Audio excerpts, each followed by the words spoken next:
We're all set.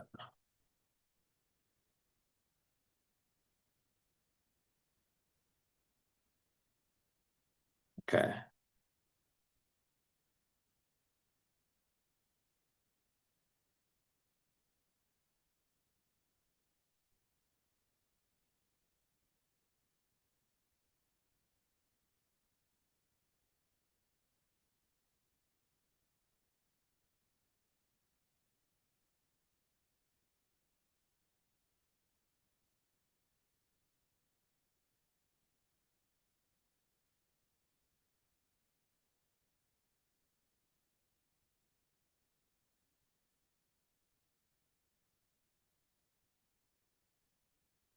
Can everybody see this?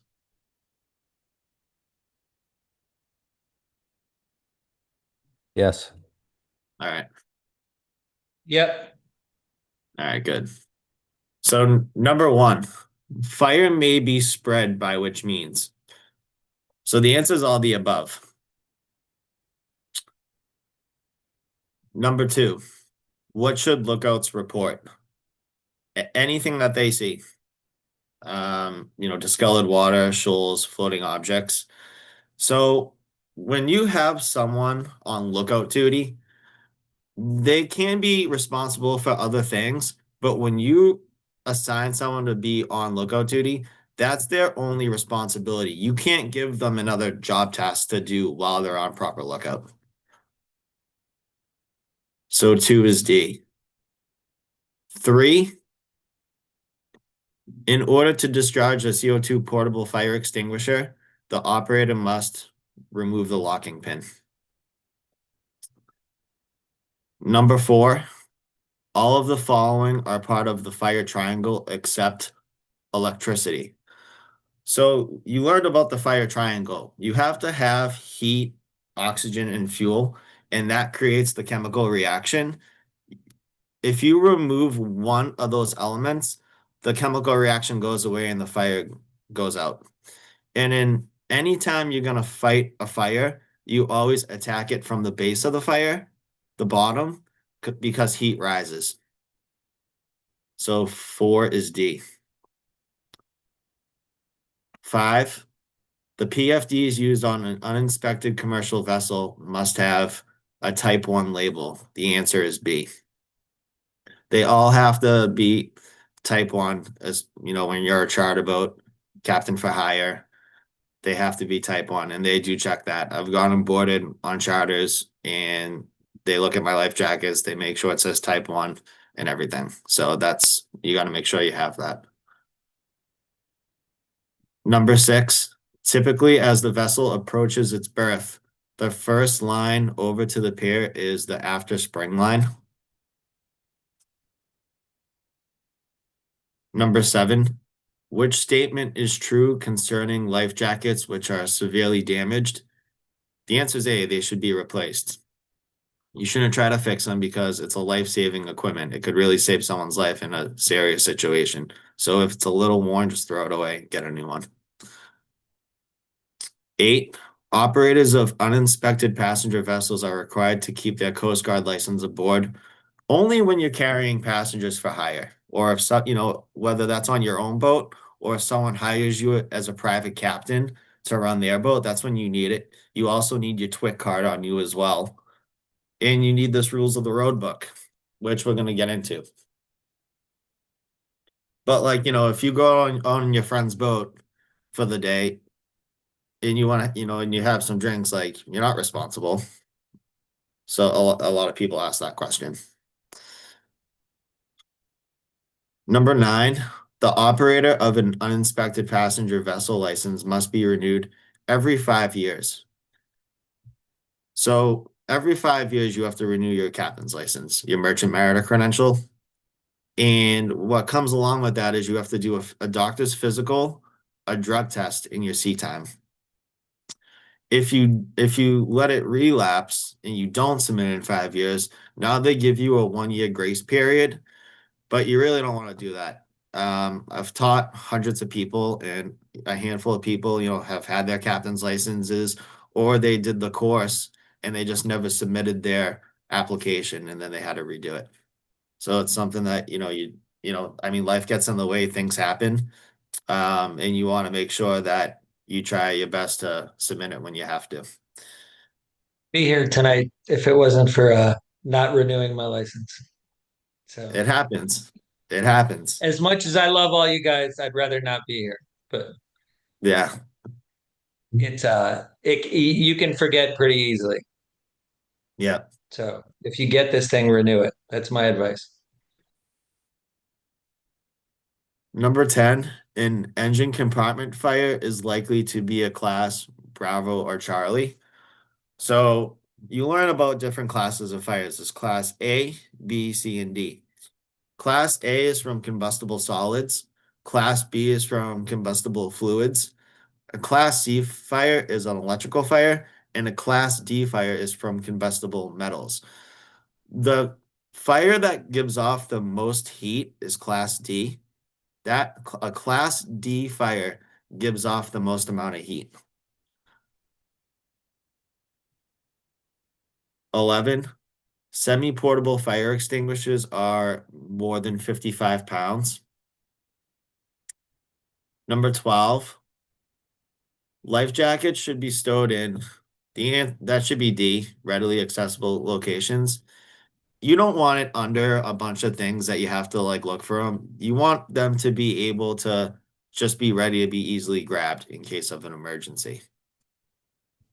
Any passenger for hire that's less than 12 years old, they have to have a life jacket on at all times.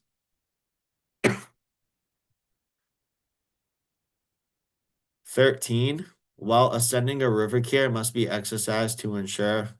The answer is D, all the above. 14, vessel squat is caused by shallow water moving around the vessel. So that's kind of like when, you open up once you get out of the like no wake zone and the bow rises and the stern sinks. That's squat. 15, typically most anchor dragging incidents are caused by, the answer is A. So like think about this. If you anchor on low tide and you don't account for the change from low tide to high tide, especially like let's just say you were to anchor tonight on low tide and it was a neap tide, and then the earth, moon, and the sun got more into a straight alignment, and then that following day is a spring tide, which causes higher highs and lower lows. When you wake up in the morning, you're not going to be where you dropped your anchor. So you want to make sure that you use a sufficient anchor scope so then you can account for the change in tides. And also, if you don't have enough anchor scope out, you're going to drag your anchor as well, especially if the seas get more rough and whatnot. So you want to and generally you use 5 to 701 of the charted depth if you're anchoring overnight. I mean, if you're tuna fishing just for a day trip, are you going to put out 701 scope if you're in 100 feet of water? No, but if you're anchoring overnight for days, you would. So you don't drag and wake up in a different place. 16, a vessel is on range when, answers B, two range markers are in vertically alignment. It's like you drop your anchor at night before it gets dark out and you can kind of like line yourself up with like two specific things. Later on, a few hours later or even the next day, you should be able to look at the same two things that you lined yourself up with to make sure you're not moving. 17, a class Charlie fire is an electrical fire.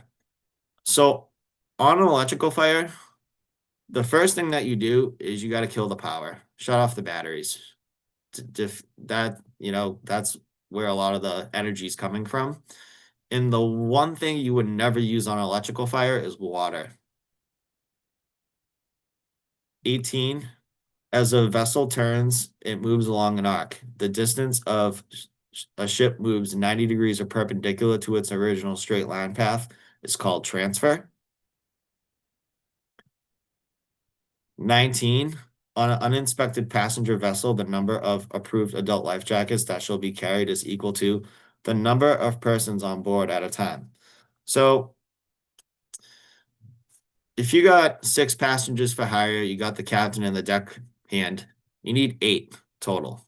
You need a Type 1 life jacket for every single person on the boat.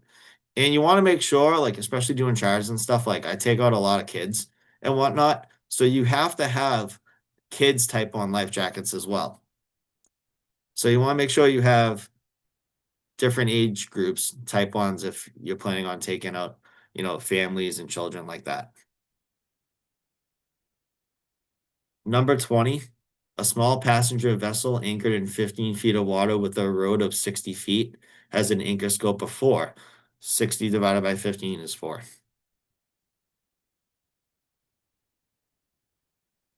21, how does the effect of bank suction act on a single screw vessel proceeding along a narrow channel?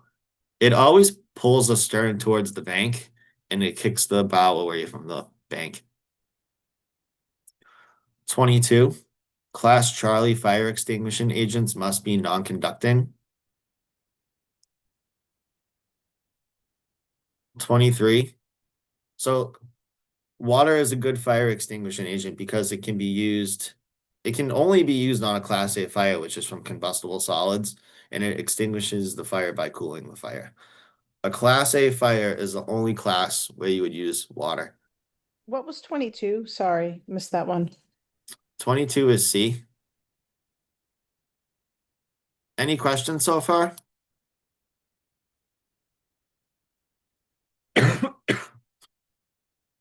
24. Extinguishing a fire is accomplished by, like I mentioned, you have to remove one element of the fire triangle, and that gets rid of the chemical reaction.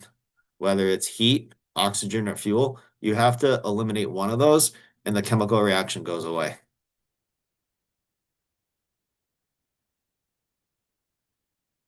25, shipboard fires that spread through the vessel's ventilation systems are examples of spreading by, that's convection, which is from like fluids.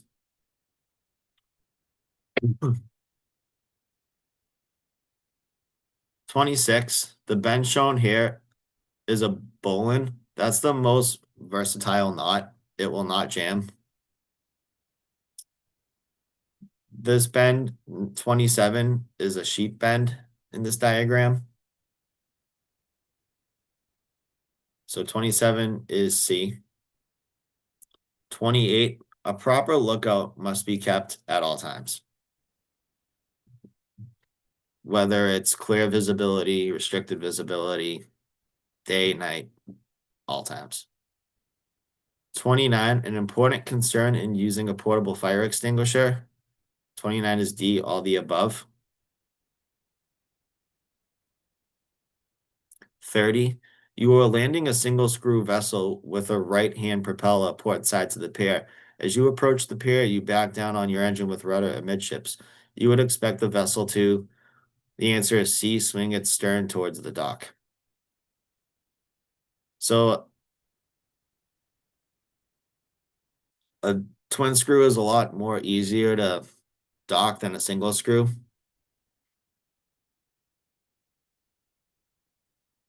All right, 31.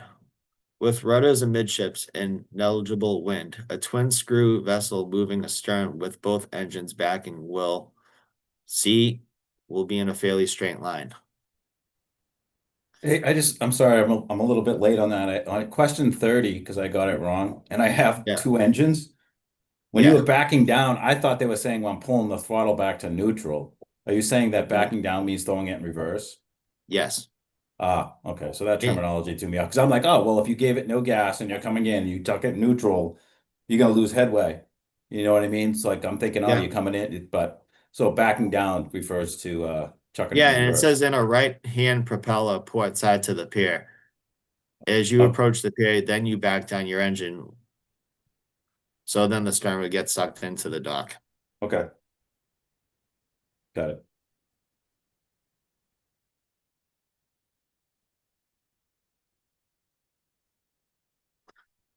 So 31 was C. 32. What is the accepted length of anchor road used to anchor a small passenger vessel? like I mentioned, it's 5 to 7 times the charted depth. And that's really like if you're anchoring overnight and you want to make sure that you're not going you wake up in a different place, you want to make sure that you use that much in case you're going from a neap tide to a spring tide, vice versa. So that's really the importance of it. If you're just doing like a day trip, you're anchoring just for like a few hours, maybe not, but that's where it really comes into place. 33, you notice an oil on the water when you are fueling, you should stop fueling. Anything that doesn't look right, just stop and figure out where it's coming from because it could be a big problem. 34, while underway, a fire breaks out in the forward part of your vessel. If possible, you should. The answer is A, put the vessel stern into the wind. You're trying to block the bow from having the wind spread the fire more. 35, chafing gear should be placed. The answer is A, at possible wearing points of mooring lines. 36, which statement is always true? It's always keep clear of any line that is under strain. 36 is A. 37, while underway, a seaman falls over the starboard side of your vessel. You always turn the boat to the side the person fell over. And the reason why is because you put the bow towards the person because the stern's going to be kicking away from the person and the boat's actually going to be moving sideways away from them. But vice versa, if you turn the opposite way, you would run them right over. So if they fall off the port side, you cut your wheel to port and that kicks the bow in and the stern kicks out and it's going to be kind of moving sideways as you're turning away from the person in the water. So 37 is C. 38, the code of the federal regulations concerning the licenses and certification of mariners are located in B 46 CFR subchapter B. 39, the code of the federal regulations concerning small uninspected passenger vessels is in subchapter C. So the answer is C. So that's only taking out 6 people for hire or less. And then 40 on small sailing vessels, the primary reason for using nylon rope in a combination chain nylon anchor is A. So with navigation general and deck general, in order to demonstrate competence for the Coast Guard, you have to get a 70%. How did you guys do? Good. Any questions?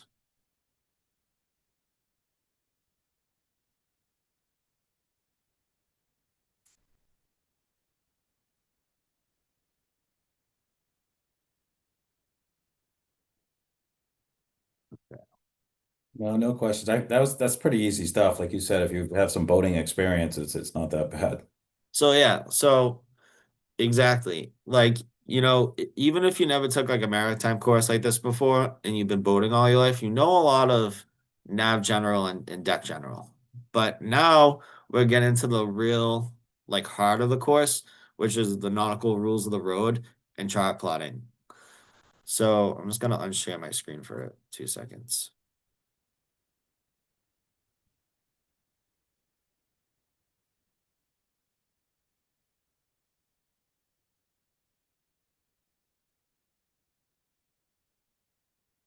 So before I get into the rules of the road, can you guys just introduce me to yourselves and just tell me maybe why you're doing this course?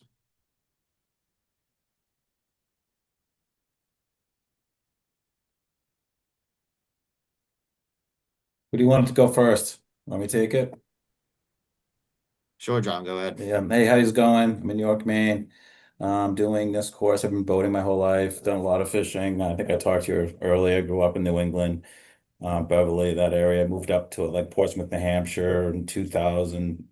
I've been boating up this way for like 20 years, and I've had a lot of boats, mostly, fishing boats, center console boats, stuff like that. And I'm just looking to get my commercial, my passion license, do some commercial stuff like this, and part-time job stuff.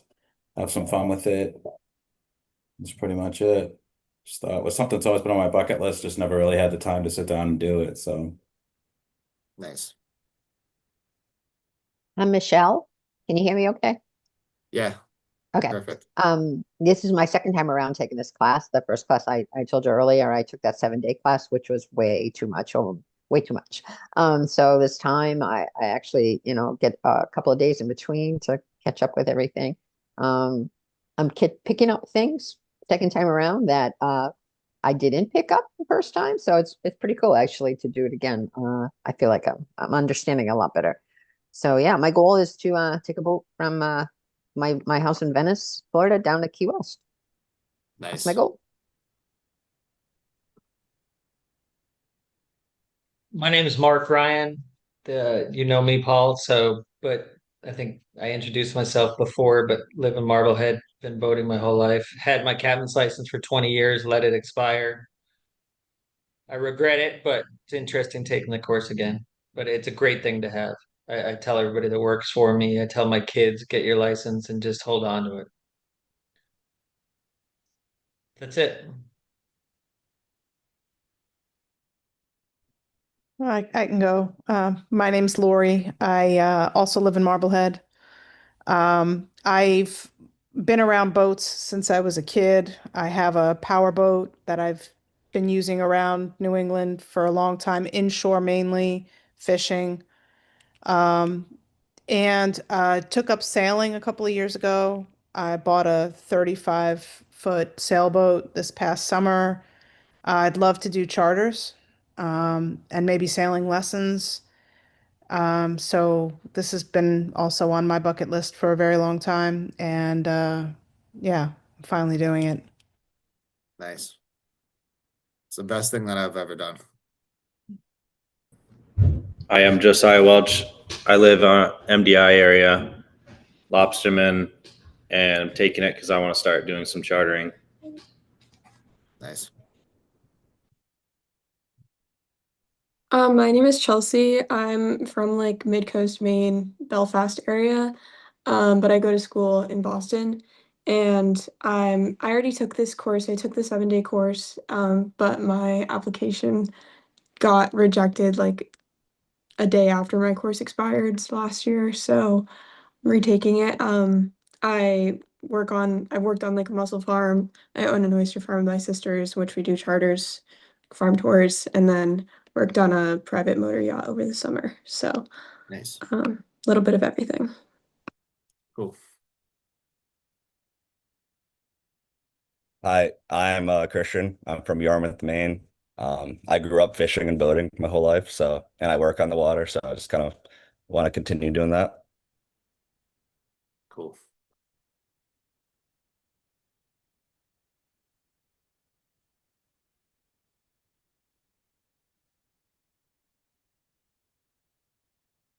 So before we get into the rules of the road, is there any questions?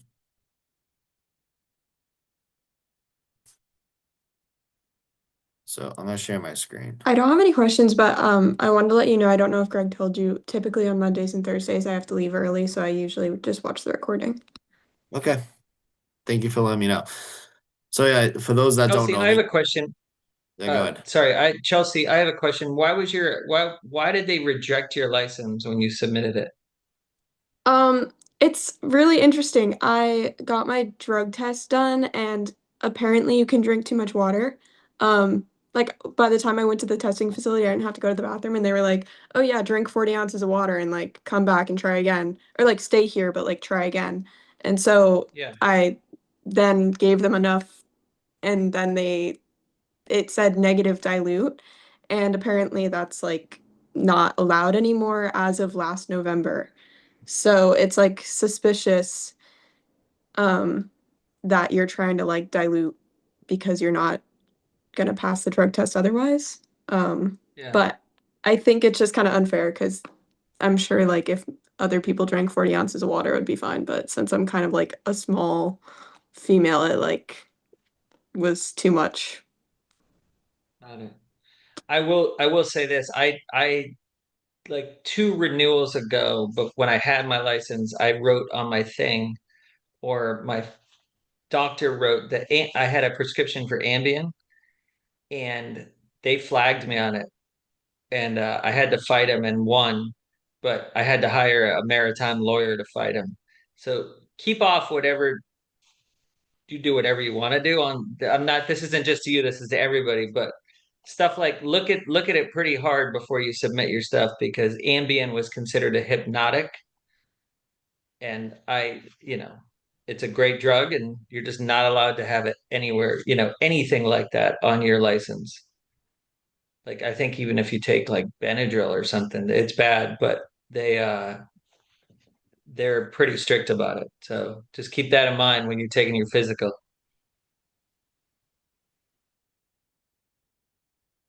Yeah, you definitely want to be careful with that stuff, especially like if you start taking it and you're operating a vessel. And so like what you'll learn is like um if you get into an accident that the cost exceeds more than $100,000, which is easy with boats today, or if someone gets hurt and it requires more than first aid, then you're gonna get drug tested on the spot.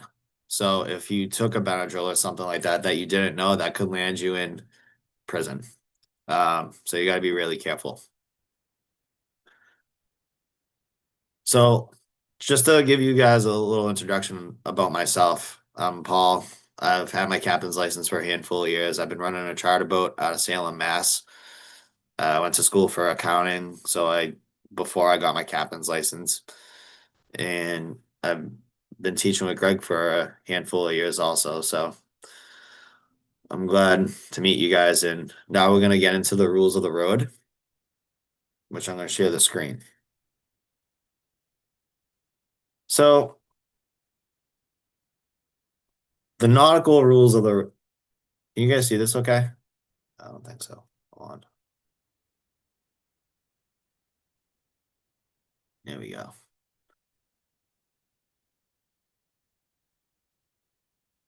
right. The nautical rules of the road. So the exam's 50 questions. And in order to demonstrate competence for the Coast Guard, you have to get a 90%, which means you can only get 5 wrong out of 50. So in navigation general, you guys learned about the United States boundary line. That separates inland waters from international waters from license and purposes only. But now we're going to learn about a new nautical line, and it's called the Call Rigs and Demarcation Line. So the United States is one of the only countries that separates inland rules from international routes for rules of the road purposes only. We're in ILA System B. So even though that, Korea, the Philippines, Japan's in ILA System B as well, the US is the only country that separates rules of the road in two categories. And it's inland rules versus international rules of the road. And that nautical line that separates those rules is called the call regs of demarcation.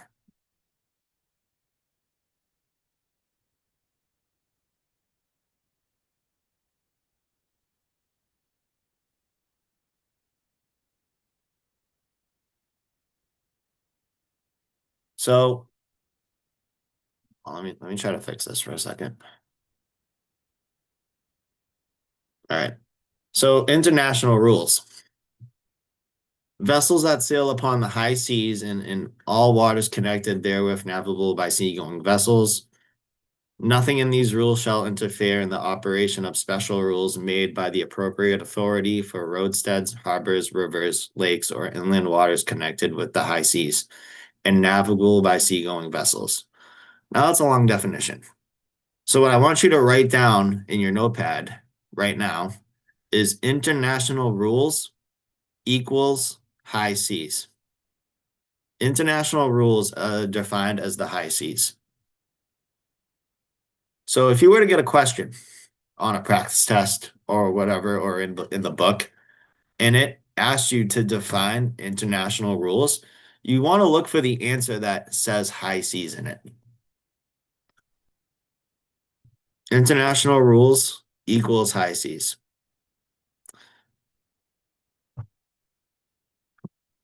And then you get the inland rules of the United States. Vessels sail upon lakes, bays, sounds, and rivers separated by the demarcation line, and on the Great Lakes and Western rivers, which is known as the Mississippi River. The state of Mississippi is actually the only state where variation is zero and true north and magnetic north line up with each other.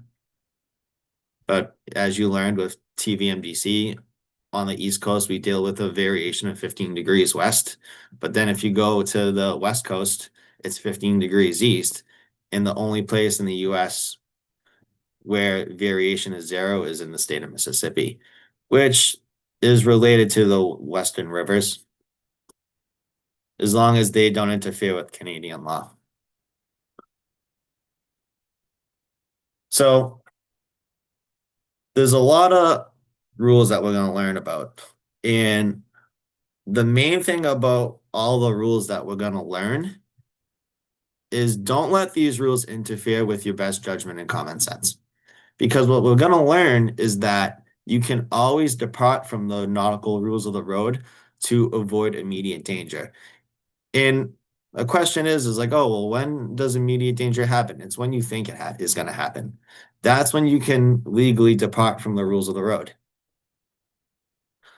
So there's going to be a lot of similarities and a lot of differences. So vessel navigation lights are measured in degrees of an arc. They are turned on at periods of darkness, restricted visibility, and during twilight. So a flashing yellow light, you're only going to see this light in inland waters, and it's going to be on a U.S. submarine, an air-cushioned vessel operating in non-displacement mode, or the front of a barge being pushed ahead or towing alongside. So you're only going to see this flashing yellow light inside the call rigs demarcation line. Once you go into the high seas, that light doesn't exist. So like a US submarine is driving in inland waters, once they cross that call rigs demarcation line, they shut off that flashing yellow light because it doesn't exist in the high seas. In the call rigs demarcation line, if you look at a nautical chart, it's like this purple magenta line. And it says, and I'll point this out on the chart, and it says call rigs demarcation.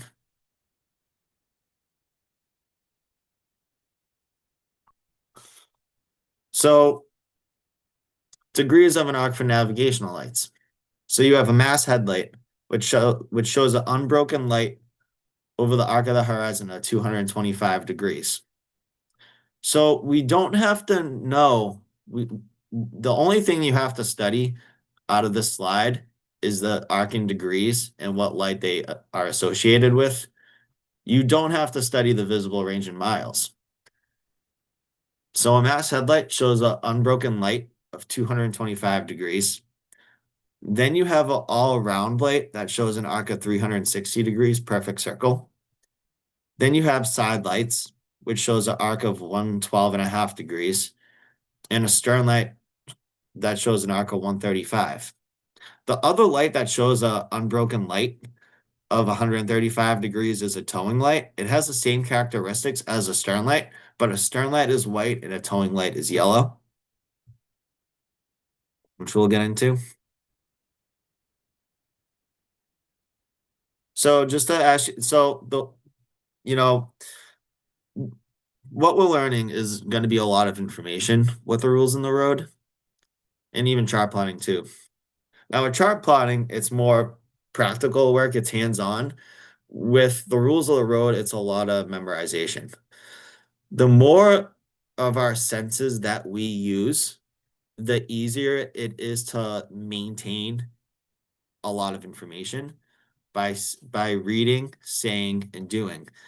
So like you're hearing me talk about this, that's one sense. You writing it down is another sense. And then you reading it out loud is another sense. So the more senses that you use, the more easier it is to maintain and remember this big bulk of information.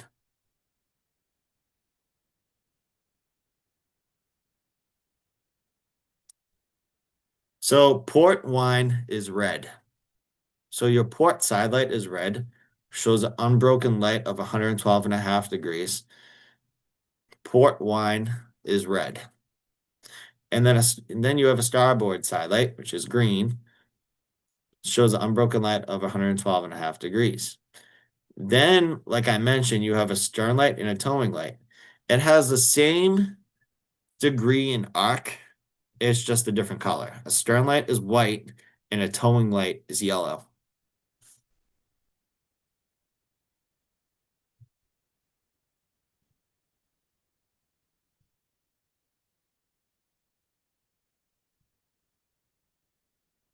So another way I teach is I start asking a lot of questions of things I already went over. So if you want to answer it, go right ahead. I'm not going to call on names specifically. So the United States breaks inland rules from international rules. What nautical line? What's the name of that nautical line that separates inland from international rules for the rules of the road? Call reg. Colorag's demarcation line. Demarcation. Yep. But what's the other nautical line that you guys learned about in navigation general that separates inland waters from international waters for licensing purposes only?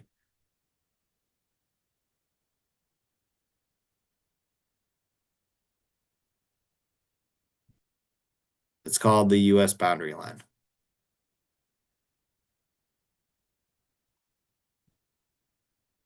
A special flashing yellow light. Is that an inland only rule or is that only an international only rule? Inland. Inland only. And some of the things that you would see is a U.S. submarine, an air cushion vessel operating in non-displacement mode, or the front of a barge being pushed ahead or towing alongside. That's the only, those are the only things that you would see that special flashing yellow light. Is a U.S. submarine, an air cushion vessel operating in non-displacement mode, or the front of a barge being pushed ahead or towing alongside inside the Colorag's demarcation line.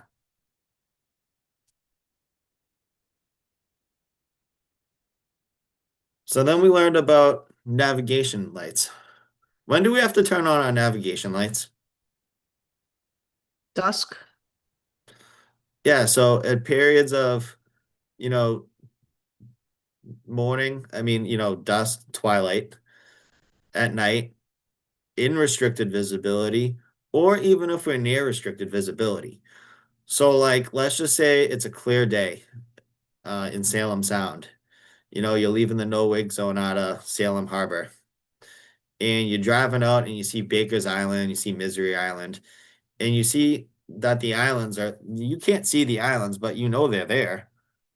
There's a big fog bank ahead of you, but you can see a couple miles around you. You have to have your navigation lights on because there could be a vessel in that fog bank that can't see your actual vessel, but they can see your navigation lights. So you have to have your navigation lights on when you're in restricted visibility or you're near restricted visibility.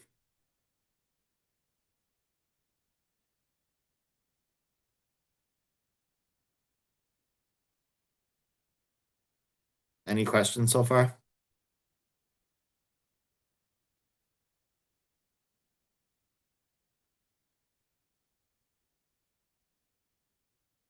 So then we learned about a mass headlight.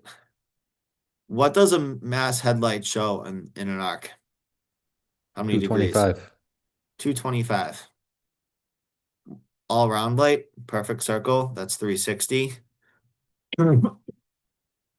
Then you have side lights. What does that show of a degree of an arc? 112 and a half. 112 and a half. 112.5. Yeah. And then a towing light and a stern light. What do those show a degree in an arc? 135. 135. And stern light is white, towing light is yellow. So what separates the inland rules from the international rules for the rules of the road? What's the name of the nautical line? Colreg demarcation. Yeah, Colorag's demarcation line. So I do this as we keep going because I keep all the information that I start going over fresh in your head. And it's a really good way of learning is questioning and answering.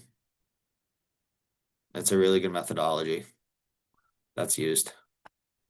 So this next slide. So I'm sure a handful of you go tuna fishing and you're driving out of Stellwagen Bank or Jeffrey's Ledge or wherever you're going. And at night in the distance, you just see like a city and you're seeing all these lights. And you know when someone's like hooked up on a fish because their nav lights and their mast headlight are doing 360 donuts. That's how you know that someone's hooked up. So like at night, this is, some of the things you'll see. So, which we'll get into in a little bit later. So like a lot of these lights kind of transfer from like actually when we're driving a car. So like green means go, red means stop. So if I'm driving and I see, someone's mast headlight or their all around light, depending on the size of the vessel, and I see their green starboard side light, that means I maintain course and speed. Green means go. You maintain your course and speed. But if they're coming off my starboard side, then I would see their red port light, their side light, and red means stop. That means I have to give them the right of way, which we'll get into. Wait a second. Not if you're a sailboat, though. Yeah, right. If you're a sailboat, though, under machinery, then you're just a power-driven vessel. Right, But right. I was just saying two power-driven vessels at this Okay, got it. case of scenario. Yeah, because then in like 20 slides, we're gonna get into the pecking order of right of ways, and you're right. I was just looking at the picture. Yeah, So yeah, that's yeah. Yeah, I okay. was just using this one as an example. Yeah, yeah.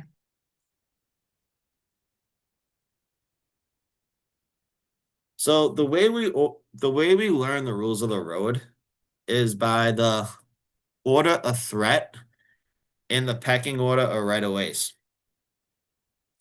So the least threatening light that you will see is a all around white light. Now this could mean very numerous things, like a vessel at anchor, a lead on the shore, a 7x7 vessel, a manually propelled vessel, things like that. It's the least threatening thing you will see. And for vessels that are less than 50 meters in length, they must have one anchor light. If a vessel is greater than 50 meters in length, then they have to have two anchor lights. But during the day, they would have to show a black ball. Now, especially when I go over the pecking order right of ways, there's all different day shapes that they would have to display. And it's only if you're over 20 meters in length, then you have to show these specific lights and day shapes. Unless you're a sailing vessel propelled by machinery, you would have to show an inverted black cone on your mast, but that's if you're 12 meters or more in length, which I'll get into. So vessel and anchor is one of the least threatening things that you'll encounter. So look at far away. So the second one, like I mentioned, is a manually propelled vessel. Someone rowing out to their mooring, a kayak, a paddleboard, anything like that. Least threatening, single white light. So this book is your Bible, pretty much. You got to have it on your boat at all times. And what's good about this little book is it separates inland rules from international rules. And if you look through it, it'll give you one rule, and then it breaks down the international and inland. And a lot of it's the same, but there are a handful of differences, which they're highlighted. So especially in the book, it'll say, oh, like this is an inland rule, but then here it'll say same for international. So it's an inland rule and an international rule.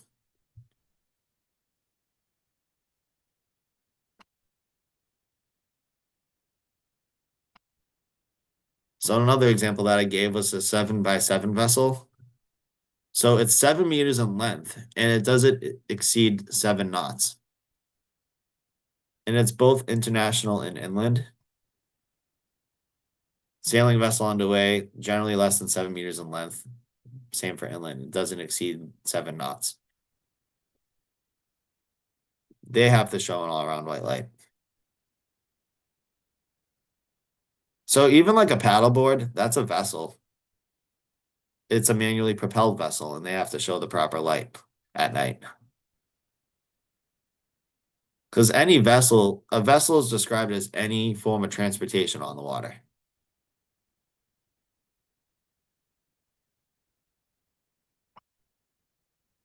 The stern of a sail or powerboat or non-navigational lights on shore, that's least threatening. That's going away from you if you're looking at a stern light.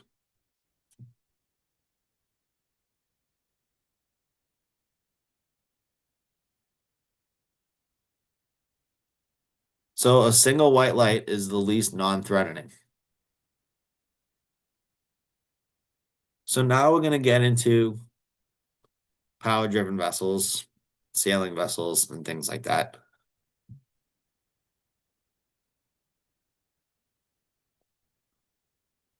So a power-driven vessel underway.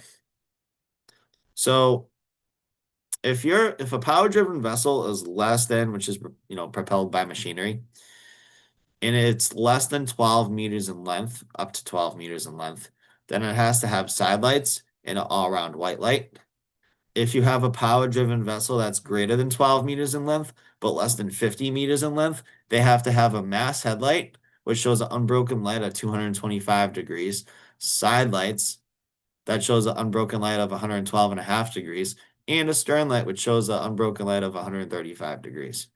But if it's more than 50 meters in length, then they have to have two mast headlights. In the second mast headlight would be slightly above. It would be on the fore and aft center line of the vessel. And in the one on the stern would have to be higher, so you could tell the difference between the mast headlight and the stern light.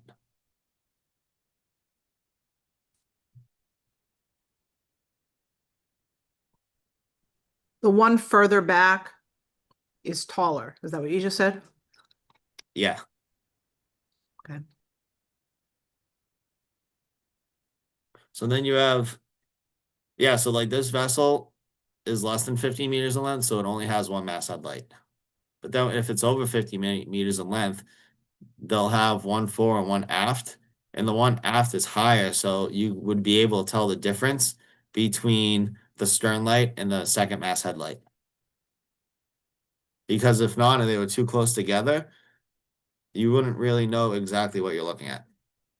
It has to be very identified what you're looking at. And a terminology that I think you guys learned a little bit about in deck general, but which we're gonna like really learn again with the rules of the road. Like if you're operating at night and you're not sure of something, especially on your radar, you reduce your speed of bare steerage way. And bare steerage way is the minimum speed that you can maintain your ship's heading. So, and that's not saying like the slowest speed my boat can go. It's how like because you could go from forward to neutral and you could still be in bare steerage way because you're maintaining your ship's heading. But like if you're not sure of something, put your boat in neutral. Figure it out. Especially like when you're docking. Like I mean everyone does this. They reduce their speed much, slowly. That's bare steerage way. So if you're not sure of something on the water, whether if you're the stand-on vessel and you're not sure if the giveaway vessel is taking appropriate action, or whether at night you're not sure what you're looking at with lights, or you see something on your radar that you're not sure exactly what's going on. And like you guys mentioned, what you guys learned is radar runs off the principles of relative motion. So like if you're seeing something coming at you and you're not sure it's going to get out of your way, you reduce your speed of bare steerage way.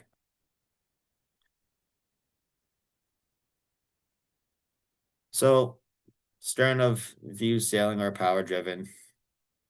That's what it looks like. A single white light is the least threatening light you'll see.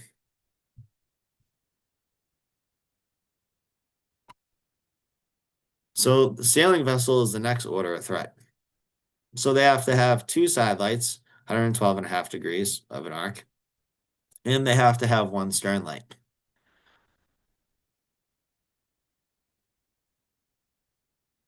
So with a sailing vessel, they can have their side lights on the bow, or and they have to have a stern light. So that's how you tell the difference between, a sailing vessel and a power driven. Because a power driven, if it's less than 12 meters in length, they have to have side lights and an all-round white light. But then if the power driven vessel is greater than 12 meters in length, then they have to have side lights, one mast headlight, and a stern light. So looking in the distance, how would you know it's a sailing vessel? Because you just see side lights and a stern light. But the neat thing about a sailing vessel though is they they are allowed to either have their side lights on the bow or they're allowed to have their side lights on top of the mast. But if they have their side lights on the top of the mast, then they have to shut off their side lights on the bow. Why is that? Because in the distance, if you saw side lights on the bow and up top, it would look like two separate vessels when it's only one. So and if they do decide to display the side lights on the top of the mast, the saying is red over green, sailing serene. It has to be red over green. Now, which I'm gonna go over again once we get into the pecking order right of ways. If a sailing vessel is operated by machinery, it's treated as a regular power-driven vessel.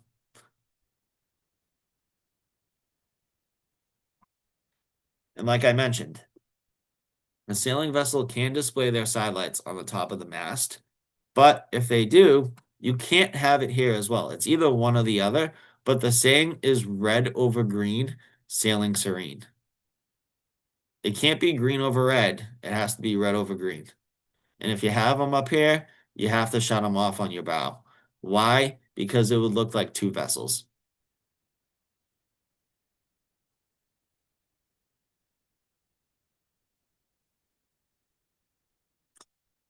So sailing vessels that are less than 20 meters in length, they are allowed to have their skylights and sternlight combined into one lantern on the top of the mast. That's only if they're less than 20 meters in length. If they're greater than 20 meters in length, then they can't do that. Then they have to have their stern light, their skylights on either the bow or the top of the mast. Excuse me.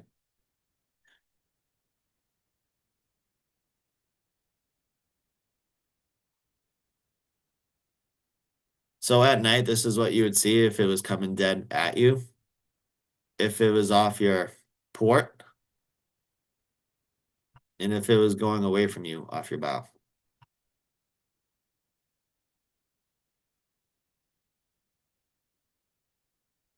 How do we know this is a sailing vessel? Because we only see one side light. Because if it was a power driven, whether it was less than 12 meters or length, then we would see the green starboard side light and we would have to see an all around white light. And if it was greater than 12 meters in length, then we would have to see this green side light, a mast headlight, and a stern light. I only see one single green side light, so it has to be a sailing vessel.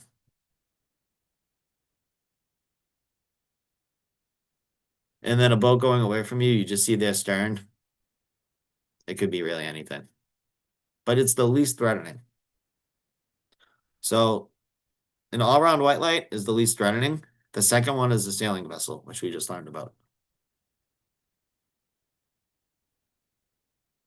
Powerboat is the next order of threat.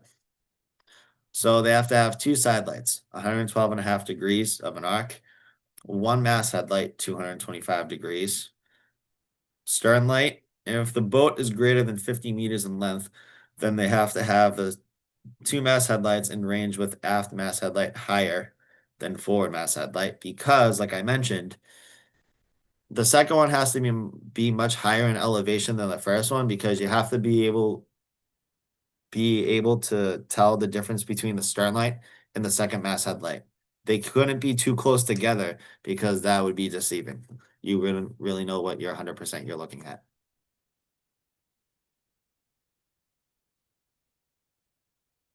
But if a power-driven vessel is less than 12 meters in length, then you're allowed to combine your side lights into one lantern, and you have to have an all-round white light.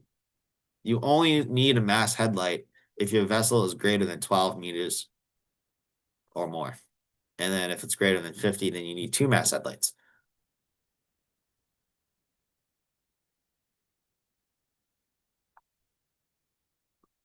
So this power-driven vessel, just by looking at it, it's greater than 12 meters in length. Why? Because it has a mast headlight. Why also do I know this is greater than 12 meters in length? Because their side lights have to be separated. If a power-driven vessel, so I have a Parker 2820, the length overall is like 32 feet. That's less than 12 meters in length. Now, my side lights are separated, but they could be combined into one lantern. But depending on the boat manufacturer and how they make the boats, they make them how they do. But legally, if it's over than 12 meters in length, they have to be separated. They can't be combined into one lantern. And if this was greater than 50 meters in length, then you would have to have a second mast headlight here. And it has to be higher than the forward one, so you would be able to tell the difference between the second mast headlight and the stern light.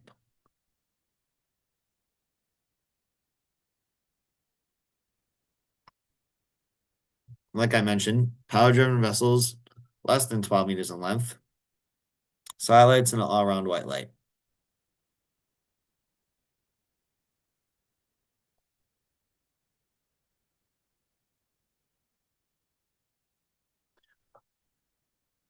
So just to go over a little bit what I've went over so far from the beginning. So what's the nautical line called that separates inland rules from international rules? What was that? Oh, some of you might be on mute. Demarcation line. Colorig's demarcation line. So then we learned about a special flashing yellow light. Is that an international rule only or inland rule only? Inland rule. Inland rule only. And what are some of the things that we would see that special flashing yellow light on? Submarine. Submarine is one. There's a couple more. Did you say a 7x7 earlier? Or was that No, for the white? that's just for they would just have an all-around white light. So like that's a part of the order of threat of the Okay. navigation lights. So a special flashing yellow light, you would only see it on it's an inland rule only, and you would only see it on a US submarine, an air cushion vessel operating on non-displacement mode, and the front of a barge being pushed ahead or towing alongside. So then after that, we learned about navigation lights. We learned that a mast headlight shows an unbroken light of how many degrees of an arc?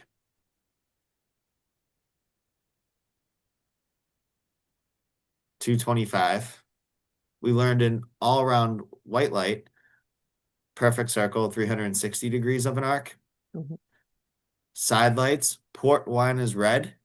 And then you have your green right starboard light, which is green. It shows an unbroken light of 112.5 degrees. Then we learned about a stern light. It shows an unbroken light of how many degrees? 135. 135. And a towing light has the same characteristics as a stern light, but a stern light is white and a towing light is yellow. So with navigation lights, when do you have to turn those on? Limited visibility. Yeah. So, at night, if you're in restricted visibility or if you're near restricted visibility. Why? Because someone could be in that fog bank that's coming out of it and you're going into it and they don't see you. Now, hopefully they have radar, but a lot of people, even if they have radar, they probably don't know what they're looking at exactly. And how's the best way to learn how to use radar is by turning it on during the day. Now, what you're going to learn though is you have to use all available means in navigating. So even if it's a clear sunny day and you have a radar, that has to be spinning all day. And that's the only way. And why do you think they make that a rule? Is because then it's going to make you actually learn to see what you're looking at. You don't want to turn on your radar for the first time when it's pea soup fog and you can't even see the bow of your boat. And it's a busy Saturday and the fog rolls in and there's 100 boats around you. You want to know exactly what you're looking at. So that's why it's a rule, because these rules are all made to and written to prevent, accidents, marine casualties, life, this is why they make the rules. So then we learned, so then we learned about the order of threat. So what's the least threatening light that you'll see? 360 white. Yeah. And what are some of the things that you would see that light on? A boat that's Anchored. Yeah, vessel at anchor. A 7x7 Or like vessel. a paddleboard or kayak or Yeah, something. a manually propelled vessel. The stern of a power-driven or a sailing boat. So then the second order of threat that we just talked about is a sailing vessel. So with a sailing vessel, they can show their sidelights on the bow, and they can also show their sidelights on the mast. But can they show both sidelights on the bow and the mast at the same time? Why? Because It it'll looks look like two like it's vessels. two boats. Yeah, exactly. It would look in the distance, it would look like two vessels. So you can only have one or the other.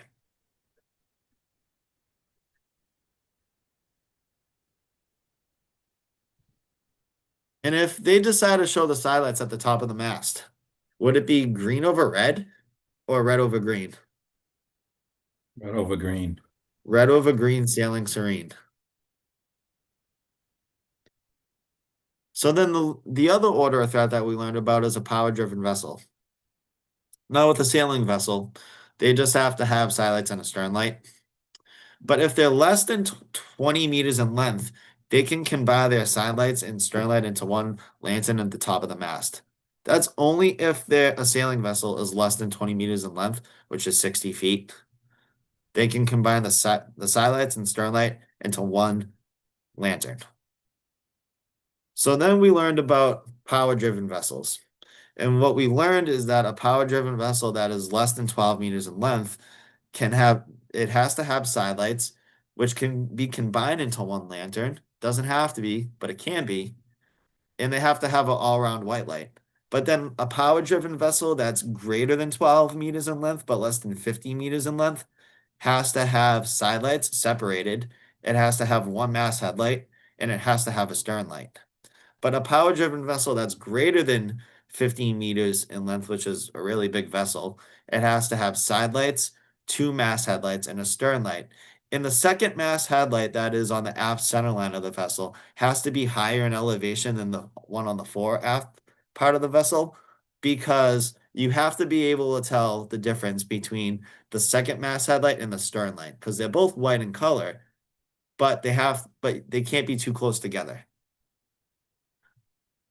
So that's everything that we've covered so far. I'm gonna go over like 5 or 6, maybe 10 more slides, and then we can take like a 15-minute break, because I know this is a lot of information, and then we'll leave off where we left off. So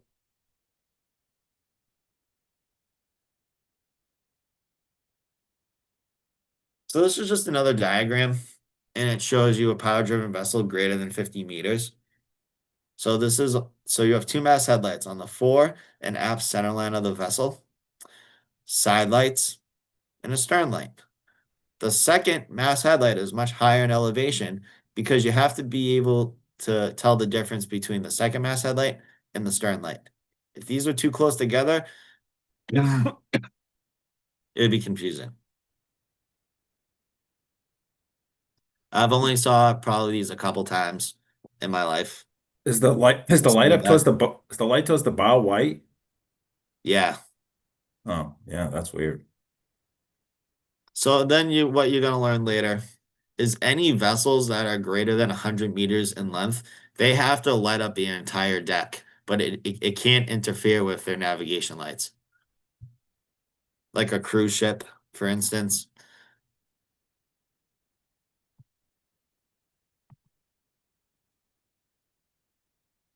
So looking at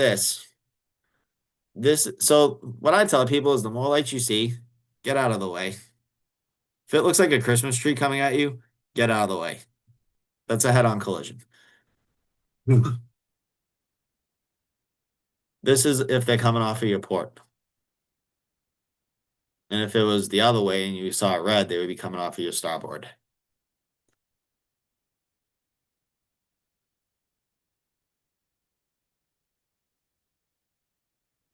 All right. So that was the order of threat.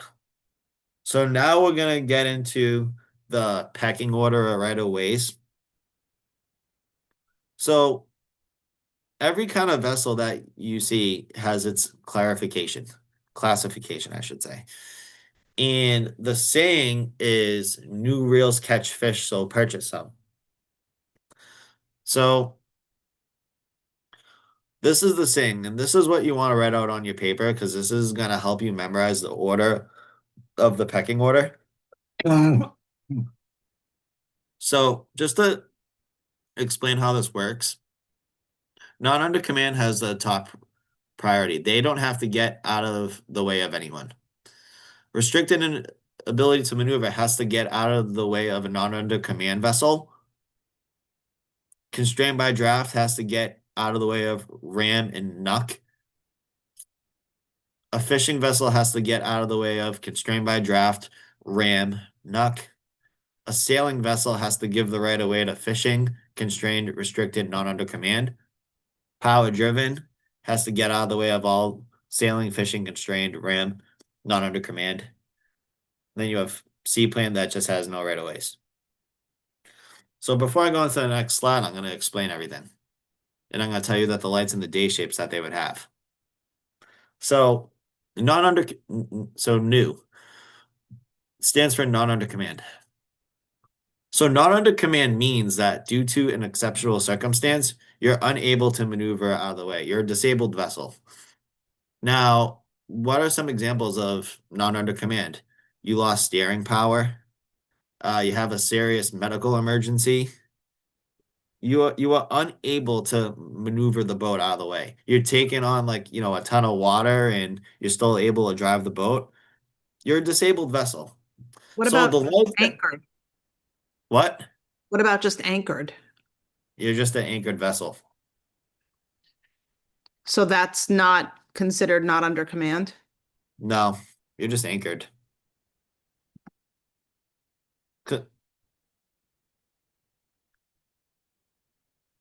Because the way to think about it, if you're anchored and you had to if it was like a real, if you were anchored and there was a not under command vessel, whether you have to if you're anchoring offshore, you can always cut a rope. If it involves getting out of a serious deadly accident, cut the rope. Spend $400 or $500 on a new anchor because it could cost you your life. So not under command is due to an exceptional circumstance you can't maneuver out of the way. I've been in even on my boat a couple years ago, I did a charter out of Boston and I'm driving back and I lost, I don't know I'm not I'm a marine mechanic, but with my boat, I have high hydraulic steering power, whatever you call it, and something like a gasket blew or something. So I had no steering. So all the steering fluid got pumped out wicked fast. So I'm driving the boat and I can't even steer the boat and I'm driving back to Salem from Boston. Now with having a twin screw, I was able to drive the boat back from Boston to Salem with no steering, just using my throttles, going slow, right?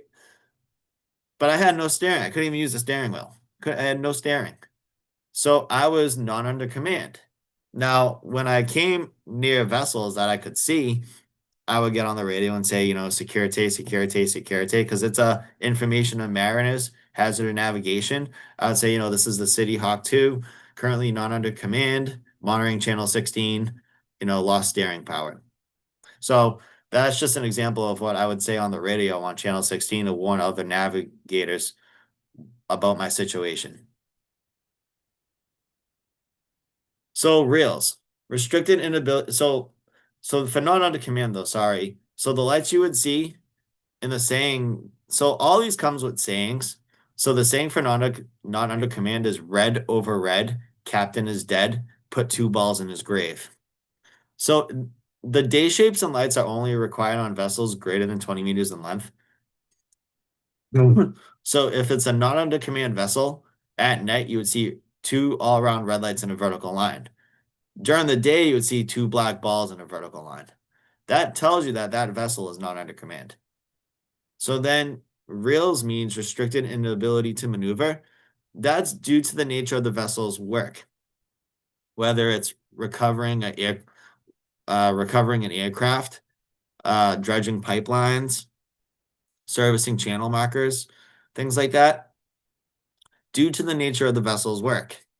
So the saying is, red, white, red, captain's making bread. So the lights you would see at night would be a red light, a white light, and a red light in a vertical line. And then the day shape would be ball, diamond, ball. And this is for only in vessels that only have to show those lights are day shapes, is vessels only greater than 20 meters in length. Catch, constrained by her draft. So this is due to the relation of navigable waters and like the relation of the vessel's draft. A vessel's draft is like how far that hull sits below the waterline. So they might not be able to get out of the way because if they, go outside of the channel, they might run aground. Now, what's very unique about constrained by her draft, it's an international rule only because all vessels in inland waters are somewhat constrained by their draft. So this rule is only an international rule only. So then a fishing vessel. So there's 2 kinds of fishing vessels. There's a fishing vessel that is using gear that restricts maneuverability, or there's a trawler. Like, for instance, like a pogie boat, like setting their nets, that's a fishing boat. Or you have a trawler that's dragging a massive trawl. So, I'm not a fishing boat. I do striped bass trouters all the time. I'm not a fishing vessel. When I go out and bottom fishing for haddock, I'm not a fishing vessel. You're only a fishing vessel when you're using gear or other apparatus that severely restricts maneuverability. Just because you have a fishing rod in your hand and you're jigging up mackerel and you live line it on a balloon and you're catching bass, like all the Boston Harbor boats, none of those are fishing vessels. None of them. You're only a fishing vessel when you're using any gear or apparatus that severely restricts maneuverability. What And about if you're lobster? What about what? lobster? That's a fishing vessel. Yeah, because they're using gear that restricts maneuverability. Exactly. So a fishing vessel that's not engaged in trawling would show red over white fishing at night. But if they're engaged in trawling other than fishing, then it would be green over white trawling at night. And then they would have 2 cones with their apexes facing together during the day to show you that they're fishing. And so with these vessels, you only have to show, so with the constraint by her draft, the saying is draft beer can. So the day shape would be a black cylinder, kind of like a beer can. And then the lights that you would see at night would be 3 all around red lights in a vertical line. So for these vessels that I just talked about, you only have to show those, you would only have to show those lights in day shapes if your vessel is greater than 20 meters in length. But sailing vessel has its own special rule. So if you're a sailing vessel and you're propelled by machinery, then if you're if a sailing vessel is 12 meters or more in length, also propelled by machinery, then you're just a power-driven vessel. And if you're a sailing vessel that is propelled by machinery and you're greater than 12 meters in length, then you have to have a black cone with the apex facing downwards to let other mariners know that you're a sailing vessel, but you're actually under machinery. And then you're treated as a power-driven vessel because your engine's being used. If your engine's so even if your engine's being used, and like if I could see someone on a sailing vessel using their outboard engine and their sail is still up, they're a power-driven vessel. Then they are no longer a sailing vessel because they're under some part of machinery. And if they're greater than 36 feet, they have to have a black cone apex facing downwards to let other people know that.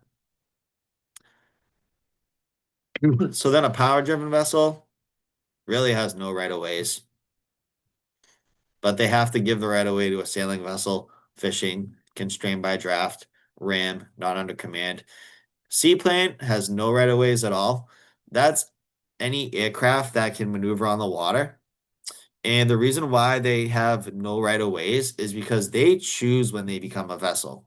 They can just keep flying in circles in the sky and land when it's safe. And that's why they have no right of ways, because they choose when they become a vessel.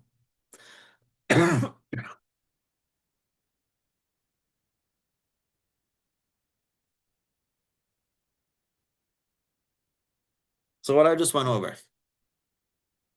Oops, sorry.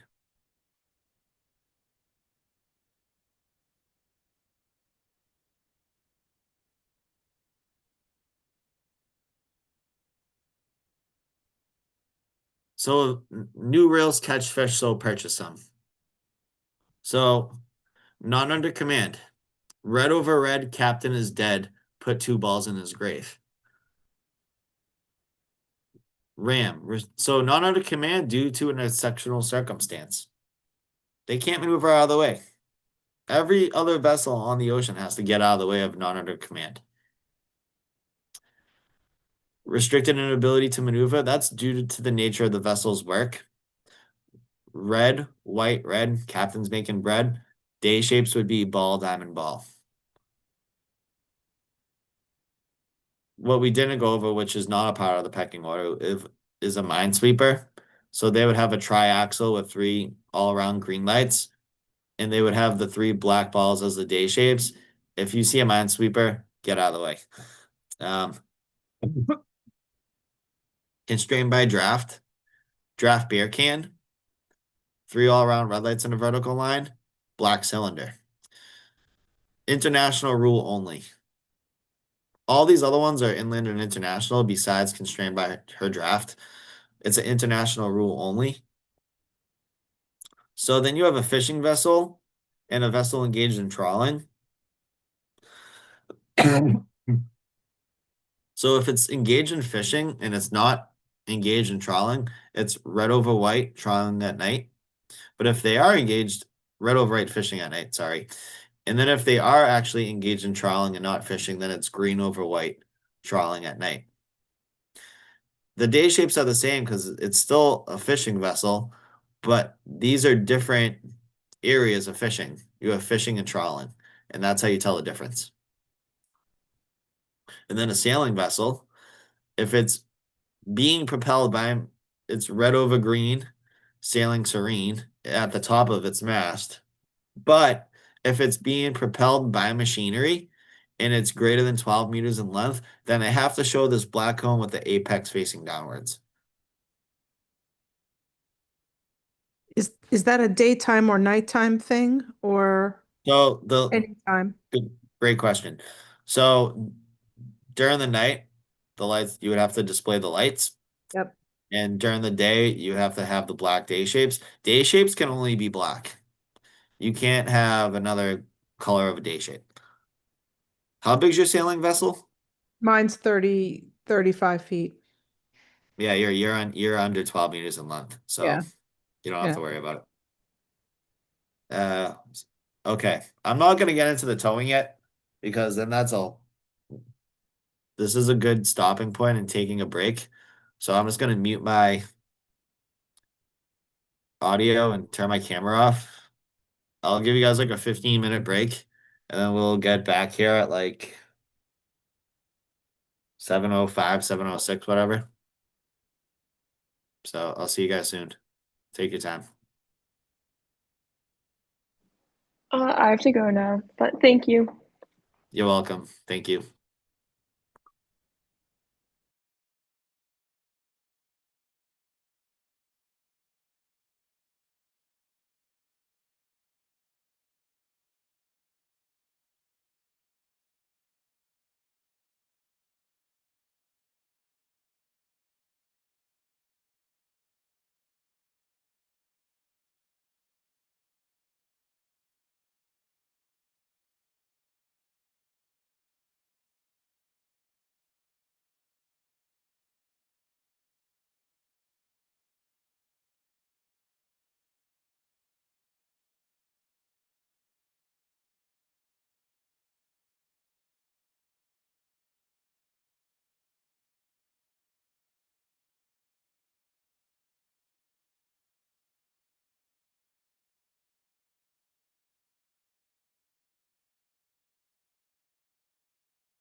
Hey, Paul, Hey, how many years have these rules been in place? Like, do they change or are they consistent?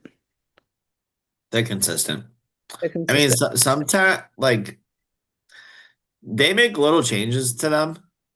I mean, especially, I mean, I got my captain's license a handful of years ago, and I mean, I took it with Greg. So like some of the things that, especially with chart plotting, Yeah. one of the problems that it's required now is a running fix. And when I did it years ago with Greg, I didn't have to do that problem. Okay. They changed some things to the licenses and whatnot with the classifications for masters. They condensed it instead of making different options. I have my master near coastal, but there was like multiple different grades of a master's, and now they shortened it to like only a couple different grades. So Okay. I mean, all the rules are really like the same. They do occasionally make some minor changes to them, but it's not significant. So my dad gave me these awesome, like they're like pictures of like all the things that you're describing. They're like flashcards. Yeah, I was like hesitant to use this because no, that's legit. it's from like 1981 though.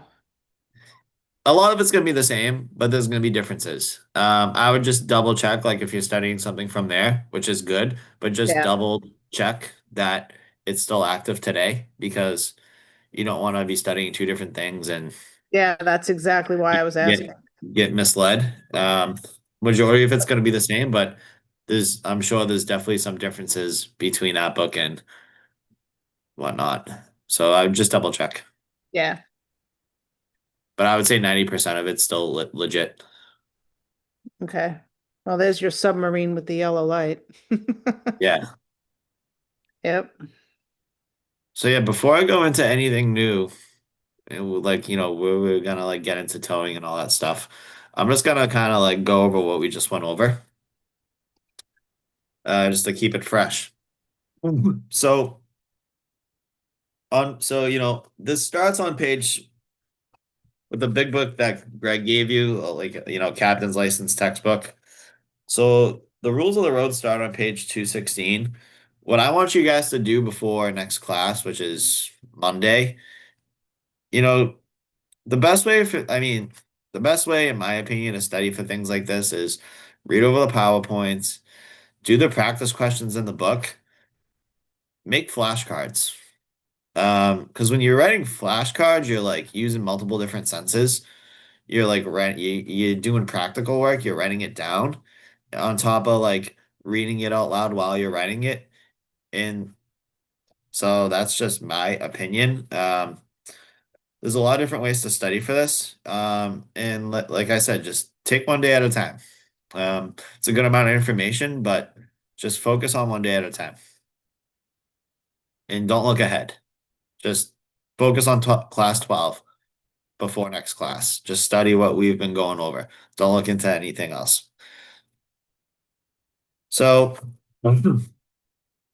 so then on class 12, it starts on 216. And then on page 226, it has practice questions. It's like 1 through 25. I would do those before, next class. I'm not going to go over every question, but if there's a question that like you're struggling with or like you're not, you don't understand why the answer is the right answer, let me know and we can go over it.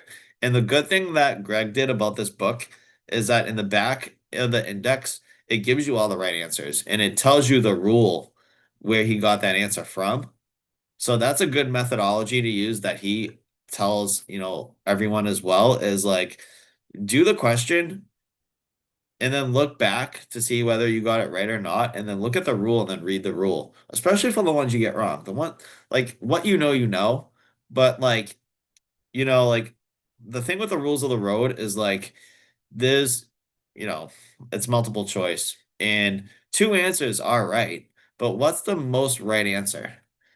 And you want to understand why the right answer is the right answer. Um, so that's the way I generally go about studying for the rules.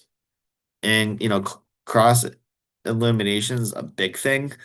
Because like if you look at some questions with the rules of the road, It'll say inland only, international only, or both.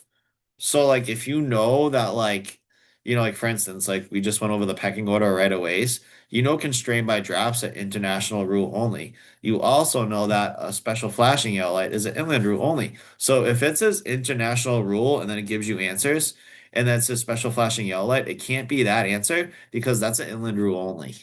So like that's like a real good methodology of studying this and really learning how to answer the questions because you can always cross off an answer or two, but then it's always buckling down between two answers because they both make sense, but what answer is the best choice? So I'm just going to go over some basic things that we went over just to hit some nails on the head, and then we'll continue where we left off. So in the United States, we have this nautical line and it separates inland waters from international waters for rules of the road purpose only. What is that nautical line called? Colreg's Call demarcation. reg. Yeah, Colreg's demarcation line. So we learned so international rules equals what? High seas. High seas. And inland rules is inland of the demarcation line. So the key word for international rules, it equals high seas. That's the definition you want to write for that. So then we learned about a special flashing yellow light. So is that an inland rule only or an international rule only or both? Special flashing yellow light. Both. Inland No, Inland. only. it's an inland rule only. And you're only going to see that special flashing. Well, this is why, like for all of what we do, even with chart plotting and rules, I always keep what I've already went over fresh in your head as I'm giving you guys new information. It's a really good questioning and answering is one of the strong ways that people learn and develop new information. So I'm going to constantly keep asking you guys questions. So a special flashing yellow light, like Michelle said, is an inland rule only, which is correct. And you're going to see this only on a few different things.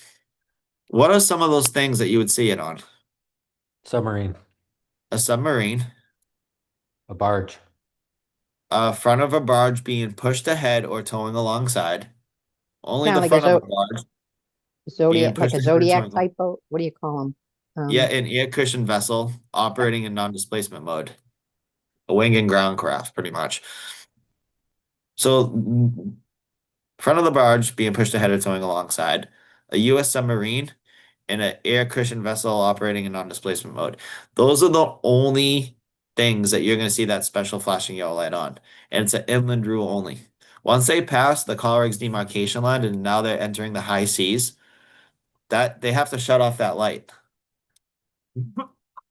The what is the second one?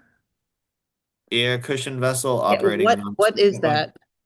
It's kind of like a wing and ground craft, like propelled by like air, like a lot, like it hovers over the water.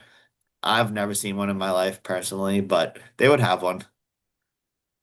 It It's reminds me like of like a marine Zodiac, right? amphibious vehicle, like a approach vehicle, something like that. Mhm. Yeah, It's not one of those like okay.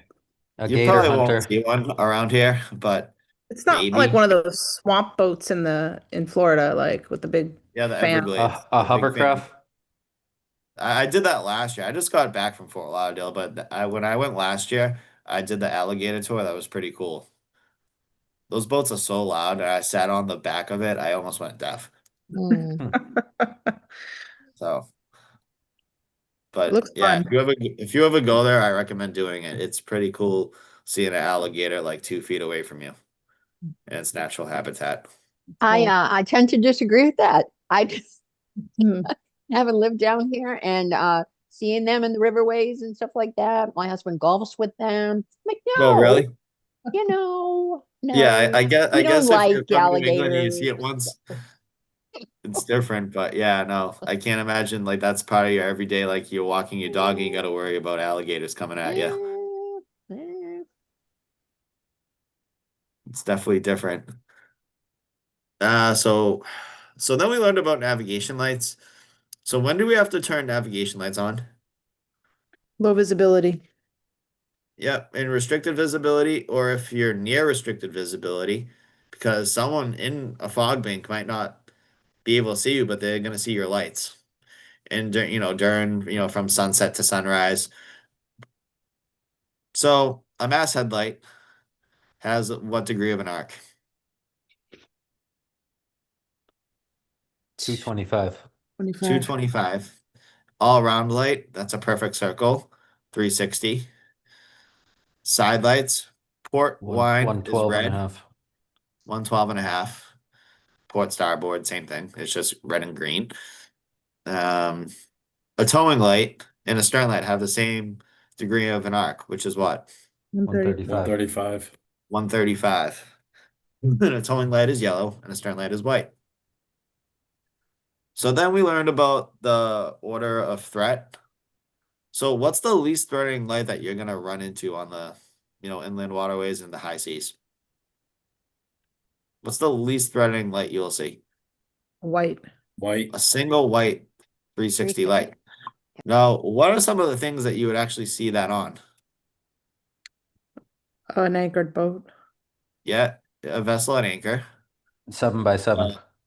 a 7x7, A manually kayak. propelled vessel, the Yep. stern of Freighter. a powerboat or a sailing vessel, things like that. Then we learned about a sailing vessel, which is the second order of threat, and then a powerboat, which is the third. So a sailing vessel can have the skylights on the bow or on top of the mast. And if they decide to show it at the top of the mast headlight, on the top of the mast, can they show it on the bow as well? No. No, because it would look like two different vessels. But if they do decide to show the sidelights on the top of the mast, would it be green over red? No, red over green. Ah, good. You caught it. That's good. Red over green, sailing serene. So then a sailing vessel that's operating under an engine would have to show what day shape if it's greater than 12 meters of length or more. An inverted triangle. Yep. But all the other vessels that we learned in the pecking order of right of ways have to show that day shape, which are black. They can only be black, or they would have to show their designated lights only if they're how many meters and more in length? 12. 20. So Ooh. sailing is the only vessel that would have to show that black cone if it's 12 or greater, but all the other vessels like constrained by draft, ram, not under command, fishing, that's only if they're greater than 20 meters length or more. Sailing's the only special rule out of that where it changes from 20 to 12.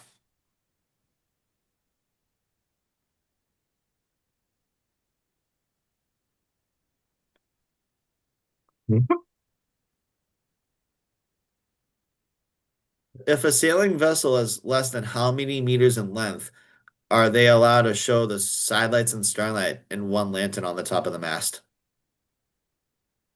12. 20. Oh, So shit. I know. The rules are a little weird, but so so it's the day shape that if they're being propelled by machinery, then it has to be if it's greater than 12 meters in length. But now now it's not being propelled by machinery, but they want to take the side lights and the stern light and put them in one lantern on the top of the mast. They can only do that if they're less than 12 and then 20 meters in length. Okay. You've grouped these things very interestingly because how the heck could you remember it otherwise? I know. There's it's yeah, there's a way to do it. There's a way to do it.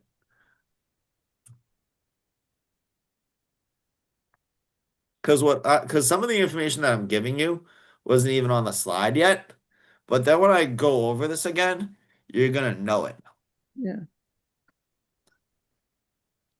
That's kind of like what I do with the chart plotting. Is like before each at the end of each class, I introduce you new information. So then when I explain it again, if half of it sticks, great. It's just I found it very helpful. I've taught a lot of people, and you it's like anything. You always learn new things on the job. Yeah. So then with the power driven vessels where I was leading off with, so they have if it's less than 12 meters in length, do they have to have a mast headlight? If it's less than 12 meters in length, do they have to have a mast headlight? The answer is no. They just have to have side lights and an all-round white light. But if a power-driven vessel is 12 meters in length or greater, but less than 50 meters in length, then they have to have side lights, one mast headlight, and a stern light. Say that again. So, all right. So there's three different categories for power-driven vessels. The first category is if you're a power-driven vessel propelled by machinery and you're less than 36 feet, which is 12 meters in length. So if you're a power-driven vessel less than 12 meters in length, you need side lights and an all-round white light. So now, if you're a power-driven vessel that's 12 meters or greater in length, but less than 50 meters in length, then you need side lights, a mast headlight, and a stern light. But then if you're a power-driven vessel greater than 50 meters in length, you need side lights, two mast headlights, and a stern light. And if you're greater than 50 meters in length, your mast headlights would be on the fore and aft centerline of the vessel, but the second one aft, closer to the stern, would have to be higher in elevation than the one on the bow because you would have to be able to tell the difference between the second mast headlight and the stern light because they're both white in color.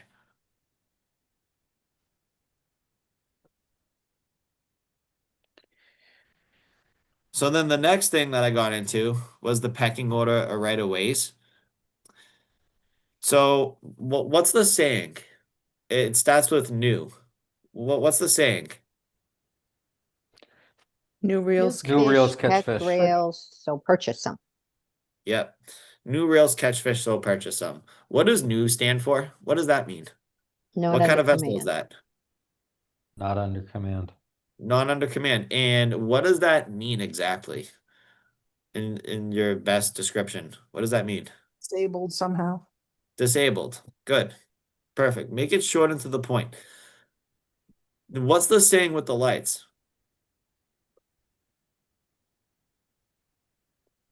It's okay if you don't memorize it. That's I'm the just cue trying to. ball. All right, you're right. It's the day shape's two black balls, but Red then the over Red lights red. are over, red over red, Red. captain is dead. Two balls in the grave.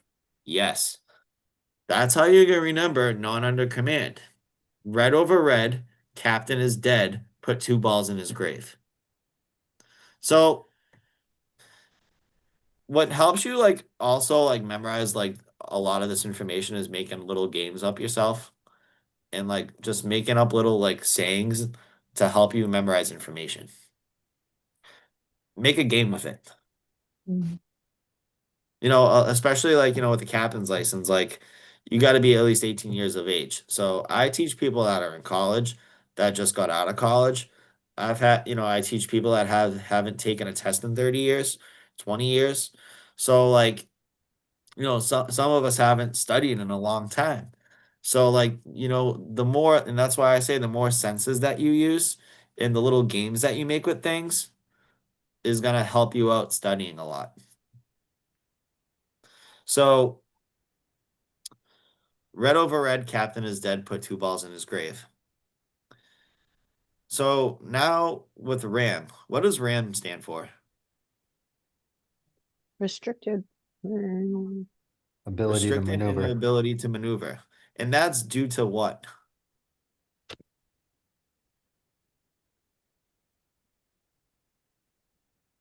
Dredging or The working. It's due to the nature of the vessel's work. So what lights would that show? There's Red. 3 lights. Red, white, red. Yes. And then it would be ball, diamond, ball. So like a way to study the lights too is like make a flashcard, buy colored pencils, color in the lights, and then write the kind of vessel on the back, and then look at the lights.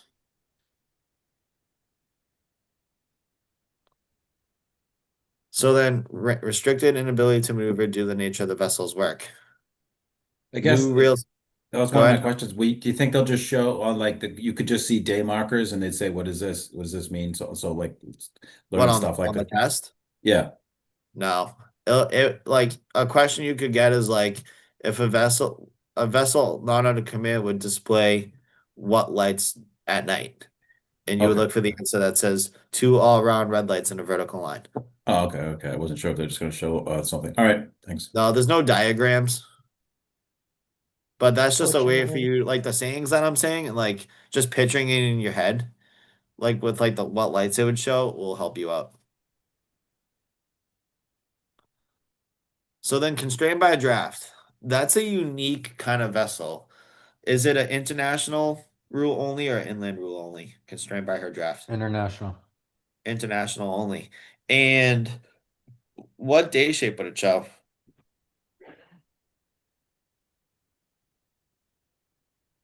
So constrained by a draft, a saying is draft beer can. The day shape is a black cylinder. And it would show 3 all around red lights and a vertical line.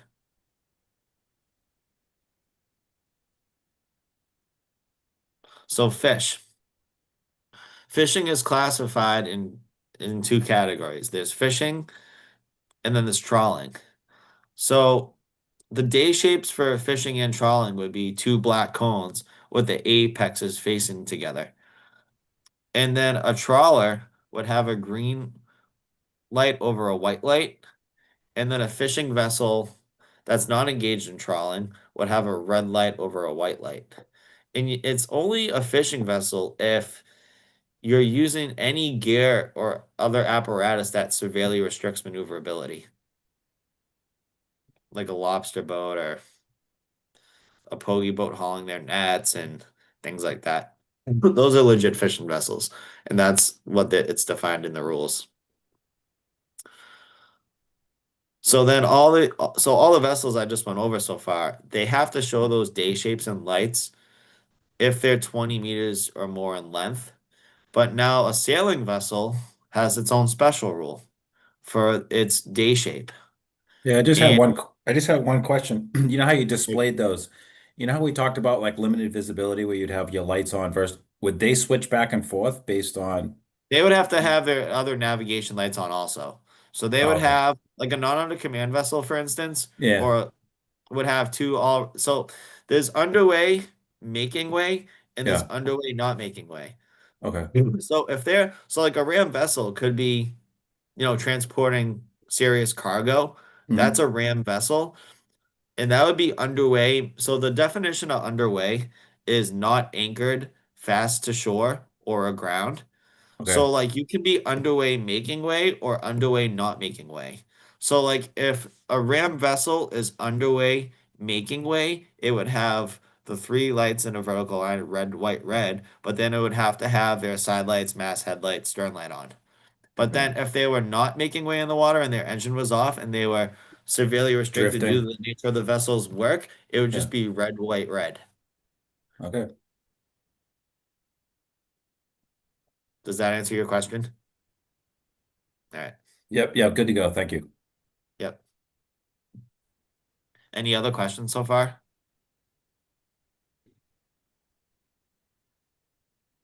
All right. So then, like I said, a sailing vessel that shows a day shape, if they're greater than 12 meters in length and it's operated by machinery, they have to show the black cone with the apex facing downwards. And then power driven and seaplane are the last 2 in the pecking order. So now I'm gonna get into where we left off.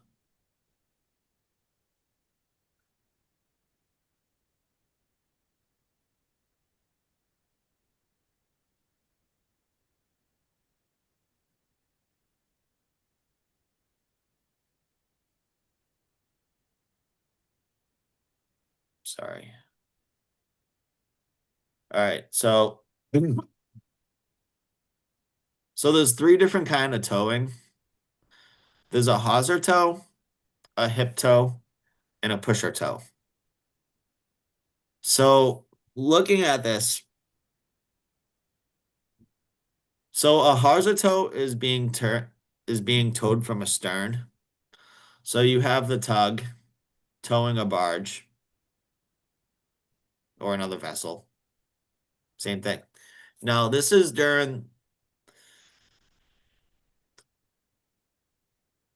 a short tug, short tow. This is a short tug, but with a long tow. So the tug itself would have to have side lights. So a power-driven vessel, the only time you're going to see two mast headlights, so these are mast headlights. The only time, what we've went over so far, the only time you're going to see two mast headlights on a vessel is on a power-driven vessel that's greater than 50 meters in length on the fore and aft center line of the vessel. The only time you're ever going to see two mast headlights in a vertical line is on a tug. Now, there's three different kind of tows, like I mentioned. A hawser tow, which this is what that diagram is showing. Then you have a pusher tow pushing from behind, and then a hip tow towed alongside.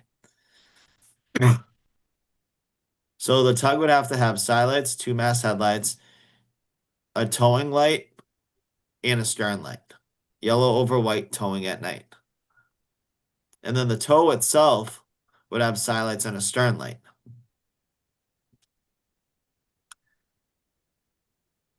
But what's different between this picture and this picture? It's all the same besides one more mast headlight and then the day shapes. Everything else is the same. So this is a both inland rule and international rule. Now, what tells me that I have to have another mast headlight? So the only vessel ever that you're going to see three mast headlights in a vertical line is a hawser tow where the length of the tow exceeds 200 meters in length. You're going to see three mast headlights in a vertical line. But during the day, they would have to show a massive black diamond on the tug and the tow that lets you know there's a massive cable in between them. So, like, imagine at night, you see three mast headlights in a vertical line off your starboard, and you don't know what that means. You're probably going to make your boat a convertible if you don't know what that means. That's a serious accident. I've seen those out there. Driving back from Stellwagen, heading to Salem, I've seen massive tows. Not at night, but I could just tell just by looking at like the massive barge it's pulling behind. I mean, it was definitely longer than 200 meters in length. I mean, during the day is one thing, but imagine at night you saw that, you didn't know what those lights meant. That's a serious situation. That would give your boat a convertible. So, but during the day, you would have to see those big black diamonds, which it was so far away when I saw this a couple of years ago where I couldn't really tell, but just I could tell what it was just by seeing it. But at night, you would have to see all these lights. And like I said, if you're not sure of something, just put your boat in neutral and let it go past you.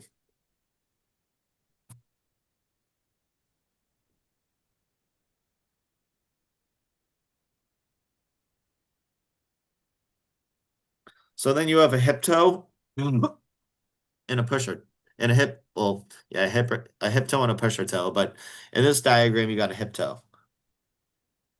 So one of the first slides that we learned is a special flashing yellow light. This is what you see here. This is an inland rule only.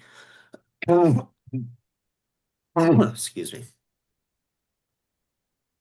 It's a special flashing yellow light you'll see on a U.S. submarine, an air cushion vessel operating in non-displacement mode, or the front of a barge being pushed ahead or towing alongside.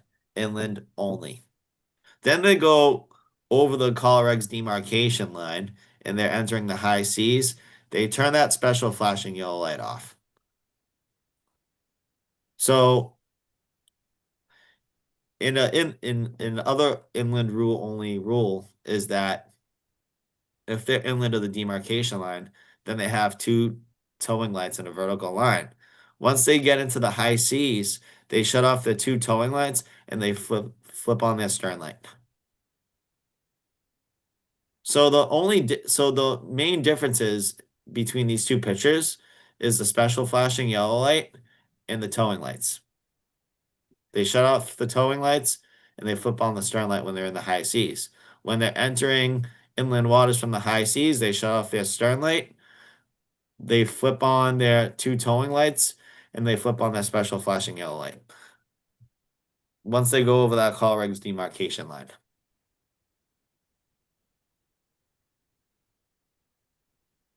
And regardless of the size of the vessel, it's just two mast headlights in a vertical line. That doesn't change. The only time you would ever see three mast headlights in a vertical line is if it's a hawser tow towing more than 200 meters in length. That's the only time you'll ever see three mast headlights in a vertical line.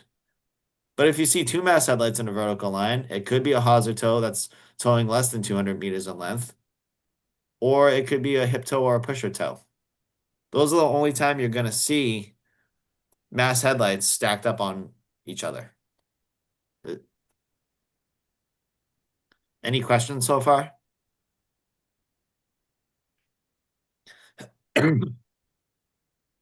So, like I mentioned, a pusher tow. One of the first slides we talked about is a special flashing yellow light. Same thing with a hip tow. On the front of a barge being pushed ahead or towing alongside, or a submarine or air cushion vessel operating in non-displacement mode. So when they're inside the call rig's demarcation line, they have that special flashing yellow light on, and on the tug they have the two towing lights on. But then once they get into the high seas, they flip off their special flashing yellow light, they turn off their two towing lights, and they flip on their stern light. So, this is the same. These lights are the same. This is the same. The only difference is the stern light, the towing lights, and the special flashing yellow light. Looking at it, it looks like more than what it is, but it's only a couple differences. Everything else is the same. What makes this, so that's the way you got to look at these diagrams. What do these diagrams have in common? And what is the differences? Because vessels have to have skylights and the mast headlights. But the thing you have to study though is what makes them different. And what makes them different is if they're in inland, then they have that special flashing yellow light. Then they enter the high seas, they shut that off. But while they're also inside the call rig's demarcation line, they have their two towing lights on. And then when they enter the high seas, they shut those off and they turn on their stern light. So these are the differences. This, and that. Everything else is the same. Same thing for this. So if I'm just go back to that. So if it's nighttime and I see those I see the two yellow flashing lights, it would be night or day, correct? On the stern of the pusher tow, right? Yeah, this is inside the demarcation line. Right. So yep, I'm out there in the Regardless water. if you're a pusher tow or a hip tow, if you Yep. see two towing lights stacked on top Yep. of each other, Mhm. it's an inland rule only rule. Night or day. You're not going to see that on the high seas. Yep. And that's whether it's light out, bright out, that's like, it doesn't matter with visibility. That's only going to be really like at night. Oh, okay. Well, yeah. So that's only they won't have them on if it's beautiful day, blue No. sky. Okay. So they're going to No, that'd be hard to see. That'd be hard to see. Any other questions? There's no like equivalent day mark types of things for these. The only other day mark, not for these ones, but if it's a hawser tow and it's greater than 200 meters, then Yeah. they would have the black diamonds during the day. But for For a hip toe and a pusher toe, no. When you say greater than 200 meters, you're talking about the total distance from the bow of the first boat till the stern of the second barge or Correct. whatever it is. Correct. Which would be, yeah, which 200. That's over 600 feet. Yeah. Wow. Yeah, That's massive. it's huge. Could be 1,000 feet. And it's just like a steel cable going in between. So that's what I said. Like, if you got a boat and you drive through a steel cable, that's only a bad accident. But like I said, when you can always depart from the rules of the road when you believe risk of collision exists or immediate danger exists. Like, especially like you're from Marblehead, so like this is a good example. So like when you go under Mass Bay, that current is so strong at points, you have to give it gas in order to maintain your heading. Like you have to go more than 5 miles an hour to maintain your heading, or your boat's going to go sideways and cause an accident. So it's like, there's times where I have to really gun it just to maintain my heading. So I have to depart from the rules of the road to avoid immediate danger. And then, people, Beverly Habermas will say, hey, slow down. I'm like, well, I had to depart. And then I'll get on channel 16. I was like, yeah, hey, I had to depart from the rules of the road to avoid immediate danger. A lot of them don't know the rules, but I just go on there and I say my boat name so I know the Coast Guard hears me.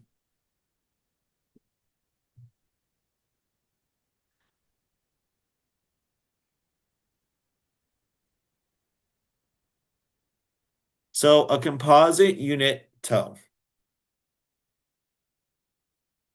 So a composite unit tow is treated as a power driven vessel. That's like they like will hook up from the back and they get like locked into place with each other. It's just considered as one vessel, power driven.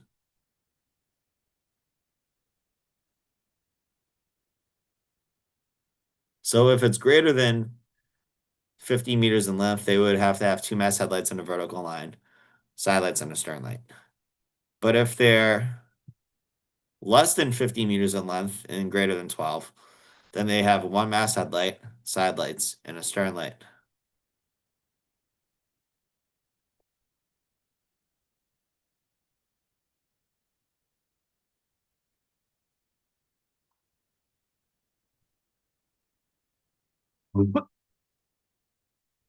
So a power driven vessel underway. So you're either underway making way or underway not making way.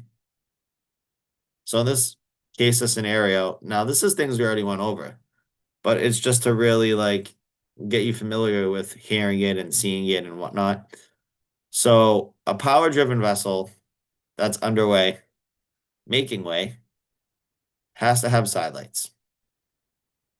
Now in this diagram, you know it's greater than 50 meters in length because they have two mast headlights on the fore and aft centerline of the vessel. And like I mentioned, the second mast headlight always has to have much higher than the front one, so you can tell the difference between the second mast headlight and the stern light. In this diagram, they only have one mast headlight because it's less than 50 meters in length. So I'm going to ask you guys some towing questions. I don't expect you guys to, remember it all, but let's just see what. So a hawser tow. It's when you're being towed from a stern. So what would be, if you're in inland waters, what would have to be would there be a special flashing yellow light on a hawser tow? Inland, yeah. No, because it's only a special flashing yellow light. That was a trick question. A special flashing yellow light is only on the front of a barge being pushed ahead or towing alongside. So a hawser tow is same for inland and international. Now I'm going to go back to this so you can see it.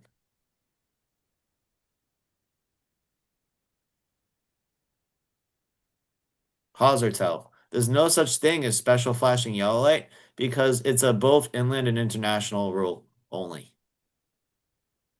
And you're only going to see that special flashing yellow light on the front of a barge being pushed ahead or towing alongside. Inland rule only on the barge. You're not, so in this other one that I went over, a hawser tow, it's both for inland and international calling, but there's no barge. It's just towing from astern. It's not pushing it ahead or towing alongside. It's pulling it from behind. So that's why there's no special flashing yellow light. But now I'll ask you that question again, and you'll know. But what's the difference between why does this one have three mast headlights and this only one has two? Over 200 meters. Yeah. And if it's over than 200 meters in length, during the day it would have to show this black day shape of a black diamond on the tug and the tow.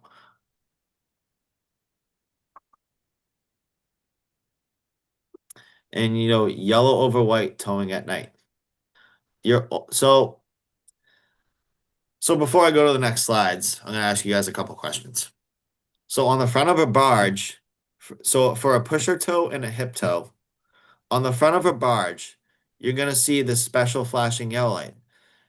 Are you gonna see that in inland waters or international waters? Inland. Inland only. Yep. Now, what other lights are different from inland and international on a pusher tow and a hip tow for the tug?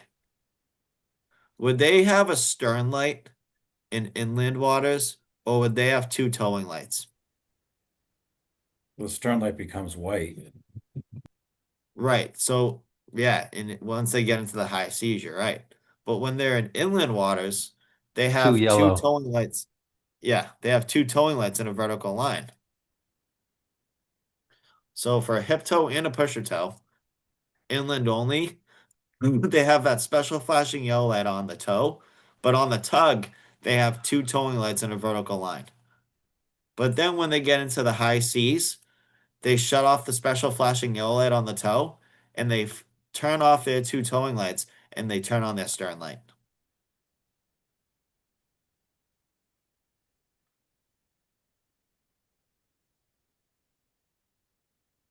Same thing with the pusher tow. Inside the collar rigs demarcation line, the tug has their two towing lights on. The tug's performing the service. The tow is the barge or whatever they're pushing. So the barge would have the special flashing yellow light. And then once they get over the collar rigs demarcation line and they enter the high seas, they shut off the two towing lights and they flip on their stern light. Everything else is the same. The two mast headlights, the side lights. But what's the main difference is just the stern light, the towing lights, and the special flashing yellow light. Those are the only three things that are different. Everything else is the same. And when years ago when I was studying this information, that's how I like kind of looked at it. Like, what, because like I'll know that they have to have side lights, two mast headlights, and a vertical line. But like what I'm really focusing on studying is what makes them different. What makes them different is when they're in inland waters, they have a special flashing yellow light, but then the tug has two towing lights in a vertical line. But then once that guy passes the Colreg's demarcation line and enters the high seas, he turns off his two towing lights, he flips on his stern light, and he shuts off his special flashing yellow light. Can I ask a quick question? When Yeah. when you have a barge, will you see a barge being pushed, pulled, and a hip tow, or normally It's do you one or the just see other. it? It's one or the other. Okay. If you go to Okay. Boston Harbor, you see this all the time. Okay. Like you'll see seaplanes, and Boston Harbor is one of the busiest places around the North Shore. But Okay. it's either one or the other. Like they'll either Okay. be pushing it. I mean, so one of the locations that I teach at is the Chelsea Yacht Club. It's right under the Tobin Bridge. So like Mhm. while I'm teaching this, you can literally just look out the window and see all this stuff happening, which Oh, is that's pretty cool. cool. That's Yeah. cool. But yeah, I see it all in Boston. Okay. But it's one or the other. They can't be doing both. Especially Right, for but some I'm of the saying barges a that the barge itself, the barge it's it okay, so the bar, I guess my question, because I had trouble with this on the last test. yeah, yeah, Um, yeah. the barge, you can either push a barge or you can pull a Yeah. barge or you can be on the side of a So barge. It doesn't right. matter that it's So a barge. yeah, yeah, like a hawser tow, it doesn't matter if it's a barge, but like a hip Okay. tow is the same for inland and international. I mean, sorry, a hawser tow, excuse me. A hawser tow is the same for inland and international, but then a pusher tow and a hip tow, that's where the rules of the road change between inland and international because now when you're in inland waters, now on the front on the barge, on the tow, you have a special flashing yellow light. I But got it. when but when you're entering the high seas, there's no special flashing yellow light. You turn that off. Okay. I got it. But Okay. when Okay. that special flashing yellow light is on, so another way to look at this too is it's color coded. Inland, yellow lights. Yeah. When you're in the high seas, there's no yellow. Yeah. Okay. Okay. Thank you. You're welcome. Does that help you out a little bit? It kind of does, like little things. You just gotta little things. I just gotta work through my brain to make it stick. Really, is what I want. It's making Yeah. little games out of it out of yourself. Yeah. Now, that's what I tell people. You know, when I start every class, I tell people like, especially with the rules of the road and chart plotting, you gotta put in the time and at your house. Hmm. You have to. It's a lot of info. If people that just I've taught a lot of people, the little people that just come in class and they just think they can learn everything in class and not doing anything at home, it doesn't work. You No. gotta put in the time and at your house.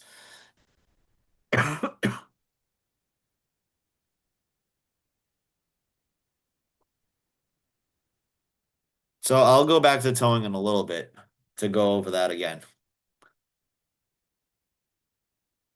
So power driven vessels underway, we already went over. A hawser tow, yellow over white towing at night.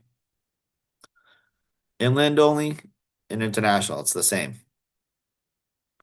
But if the length of the tow exceeds more than 200 meters in length, how many mast headlights will you see? 3. Three.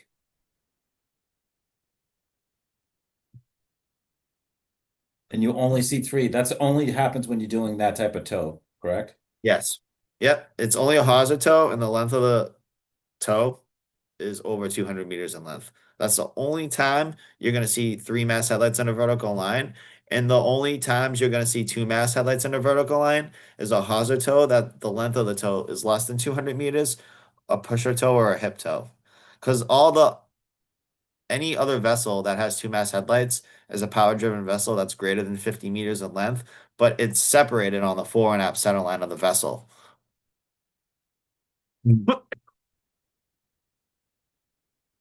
So in this diagram, it shows you, towing a stern. And this is a short tow because it only has 2 mast headlights stacked on top of each other. But if this had one more mast headlight and it was 3, then the length of the tow would be more than 200 meters in length. So if it was driving away from you, this is the stern coming right at you and it coming off of your port.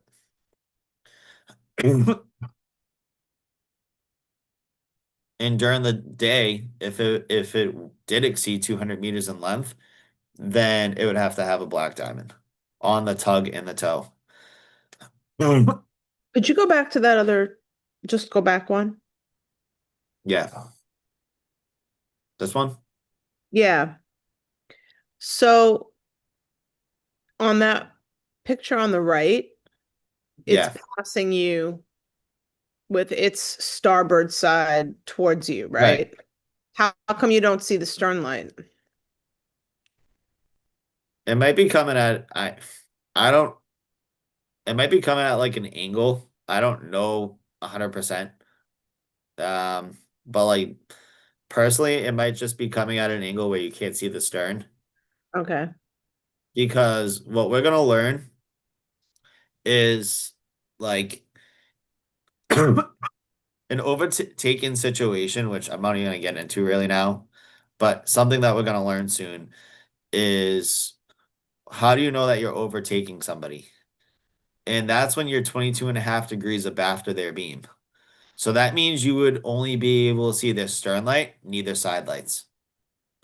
So it could just it's just really coming from a different angle where you wouldn't see their stern light, but you could see their side lights and masthead light. Because when Got it. you're overtaking another vessel, you're coming 22.5 degrees abaft the beam.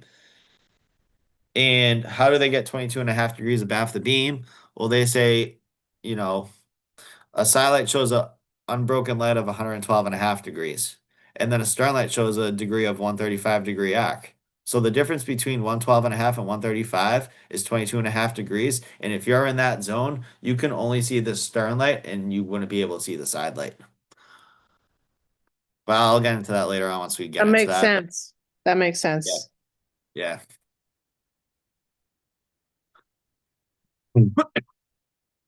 Good question though. Ask any questions that come up. Do not hesitate to ask any questions, no matter how simple you think they are.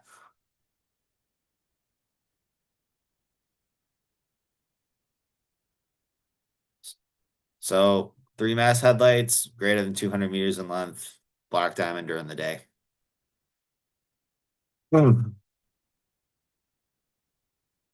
Same thing.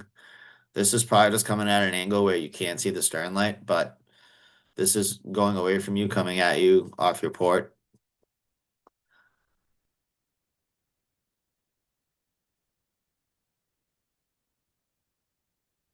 Yellow over yellow, pushing in another fellow, inland only. So this is what's gonna help you. So like with those diagrams that I showed you with like the hip toe and the pusher toe, what's gonna help you memorize about the special flashing yellow light, and then also like that tug having the two towing lights in a vertical line is this saying. Now, this is what you want to write on flashcards as well, because I mean, I learned this like years ago, and even before I like got into teaching with Greg, like I always remembered these sayings. It's just like imprinted. Like, yellow over yellow pushing in another fellow inland only. It's like kind of like a commercial. It's, but like yellow over yellow, that's the only time you're gonna see these two towing lights in a vertical line over each other is a hip toe or a pusher toe, and it's inland only. Also, that's when you're only going to see a special flashing yellow light.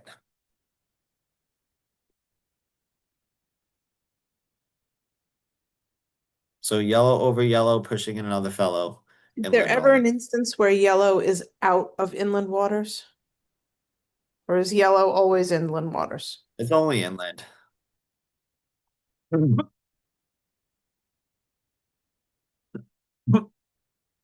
What kind of, well, it says it right there. But so a vessel part of a composite unit is treated as a power-driven vessel. Now, depending on the length of it. So just by looking at this, how big is this vessel greater than how many meters in length?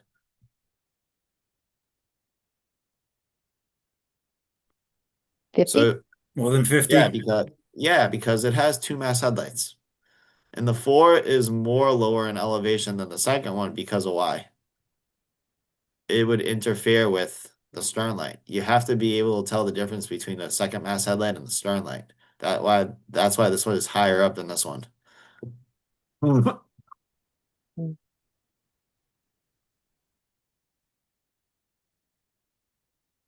Less than 50. It only has one. Now these are things we already went over, but I'll just slowly talk about what and describe each one, and we're almost done. I know this is a lot of information. After this, take the night off, just relax, have some dinner if you haven't, go to bed. And then, definitely do the practice questions and just, even listen to this on your AirPods of me talking about this stuff and reading through the book will help you out. So a sailing vessel, side light, stern light. If it's less than 20 meters in length, what can they do up here? All three. Combine. We can combine Yeah, them. they can have their stern light, side lights combined into one lantern. If a sailing vessel is decides to show their side lights on the top of the mast, they also can't show them down here because it would look like two different vessels. But if they were to show it at the top of the mast, what lights would you see? Red over green. Red over green, sailing serene.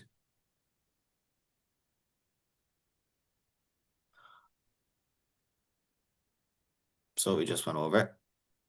And that's what we just went over. So now, a sailing vessel and vessel under oars. So if it's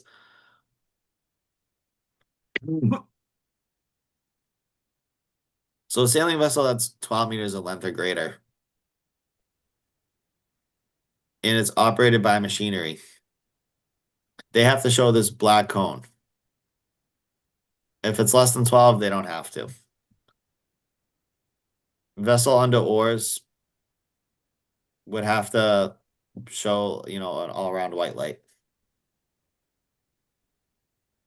Same thing with the sailing vessel at night that's small, like 7 by 7, which is the least threatening order. Then we learned about fishing vessels. So if it's a fishing vessel that's not engaged in trawling, it's red over white fishing at night. That's the saying. When there is outlying gear extended more than 150 meters horizontally away from the vessel, they would have to have a black cone in the direction that the gear is pointing.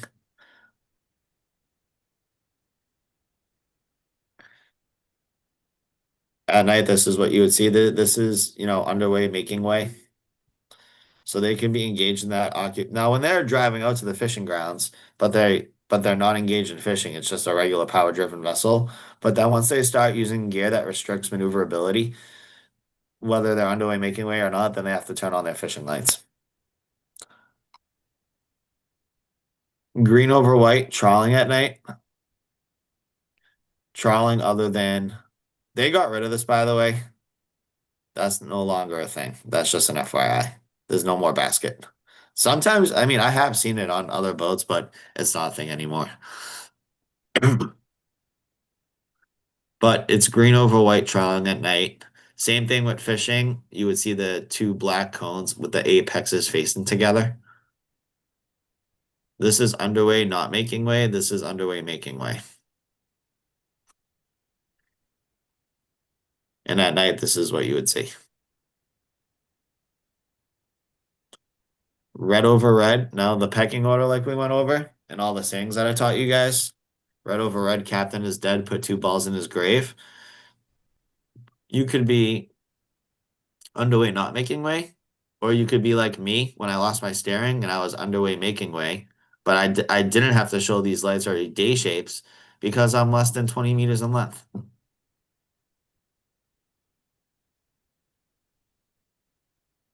Ram, due to the nature of the vessel's work, red, white, red, captain's making bread, ball, diamond, ball, due to the nature of the vessel's work. Minesweeper, it's got this like triaxle with three all around green lights. And during the day, you would see these three black balls in that triaxle. That's how it would look at night. Constrained by draft beer can. Three all around red lights in a vertical line. Black cylinder during the day. It's an international rule only. You are not going to see this in inland waters. These lights are day shapes because they say that when you're in inland waters, everyone's constrained by their draft at some way and at some point in time. Especially like going in like Pickering Wharf on like a spring tide when it's really low.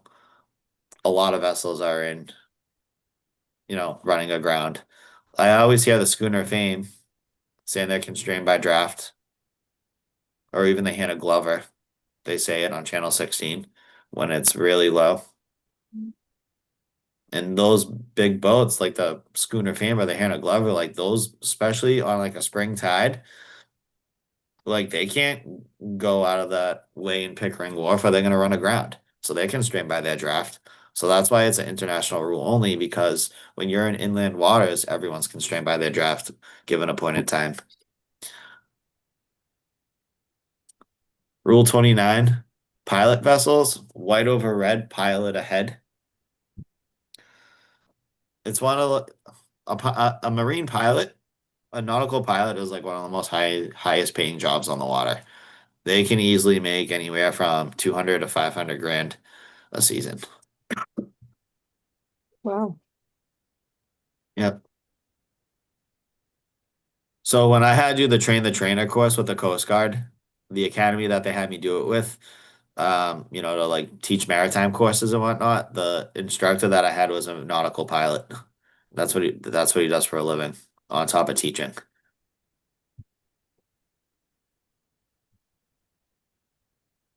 So vessel on pilot duty, white over red, pilot ahead.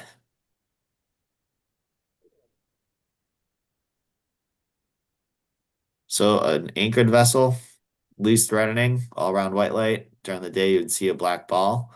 When a vessel is greater than 100 meters in length, they have to use other lights to illuminate their deck, but it can't interfere with other navigation lights.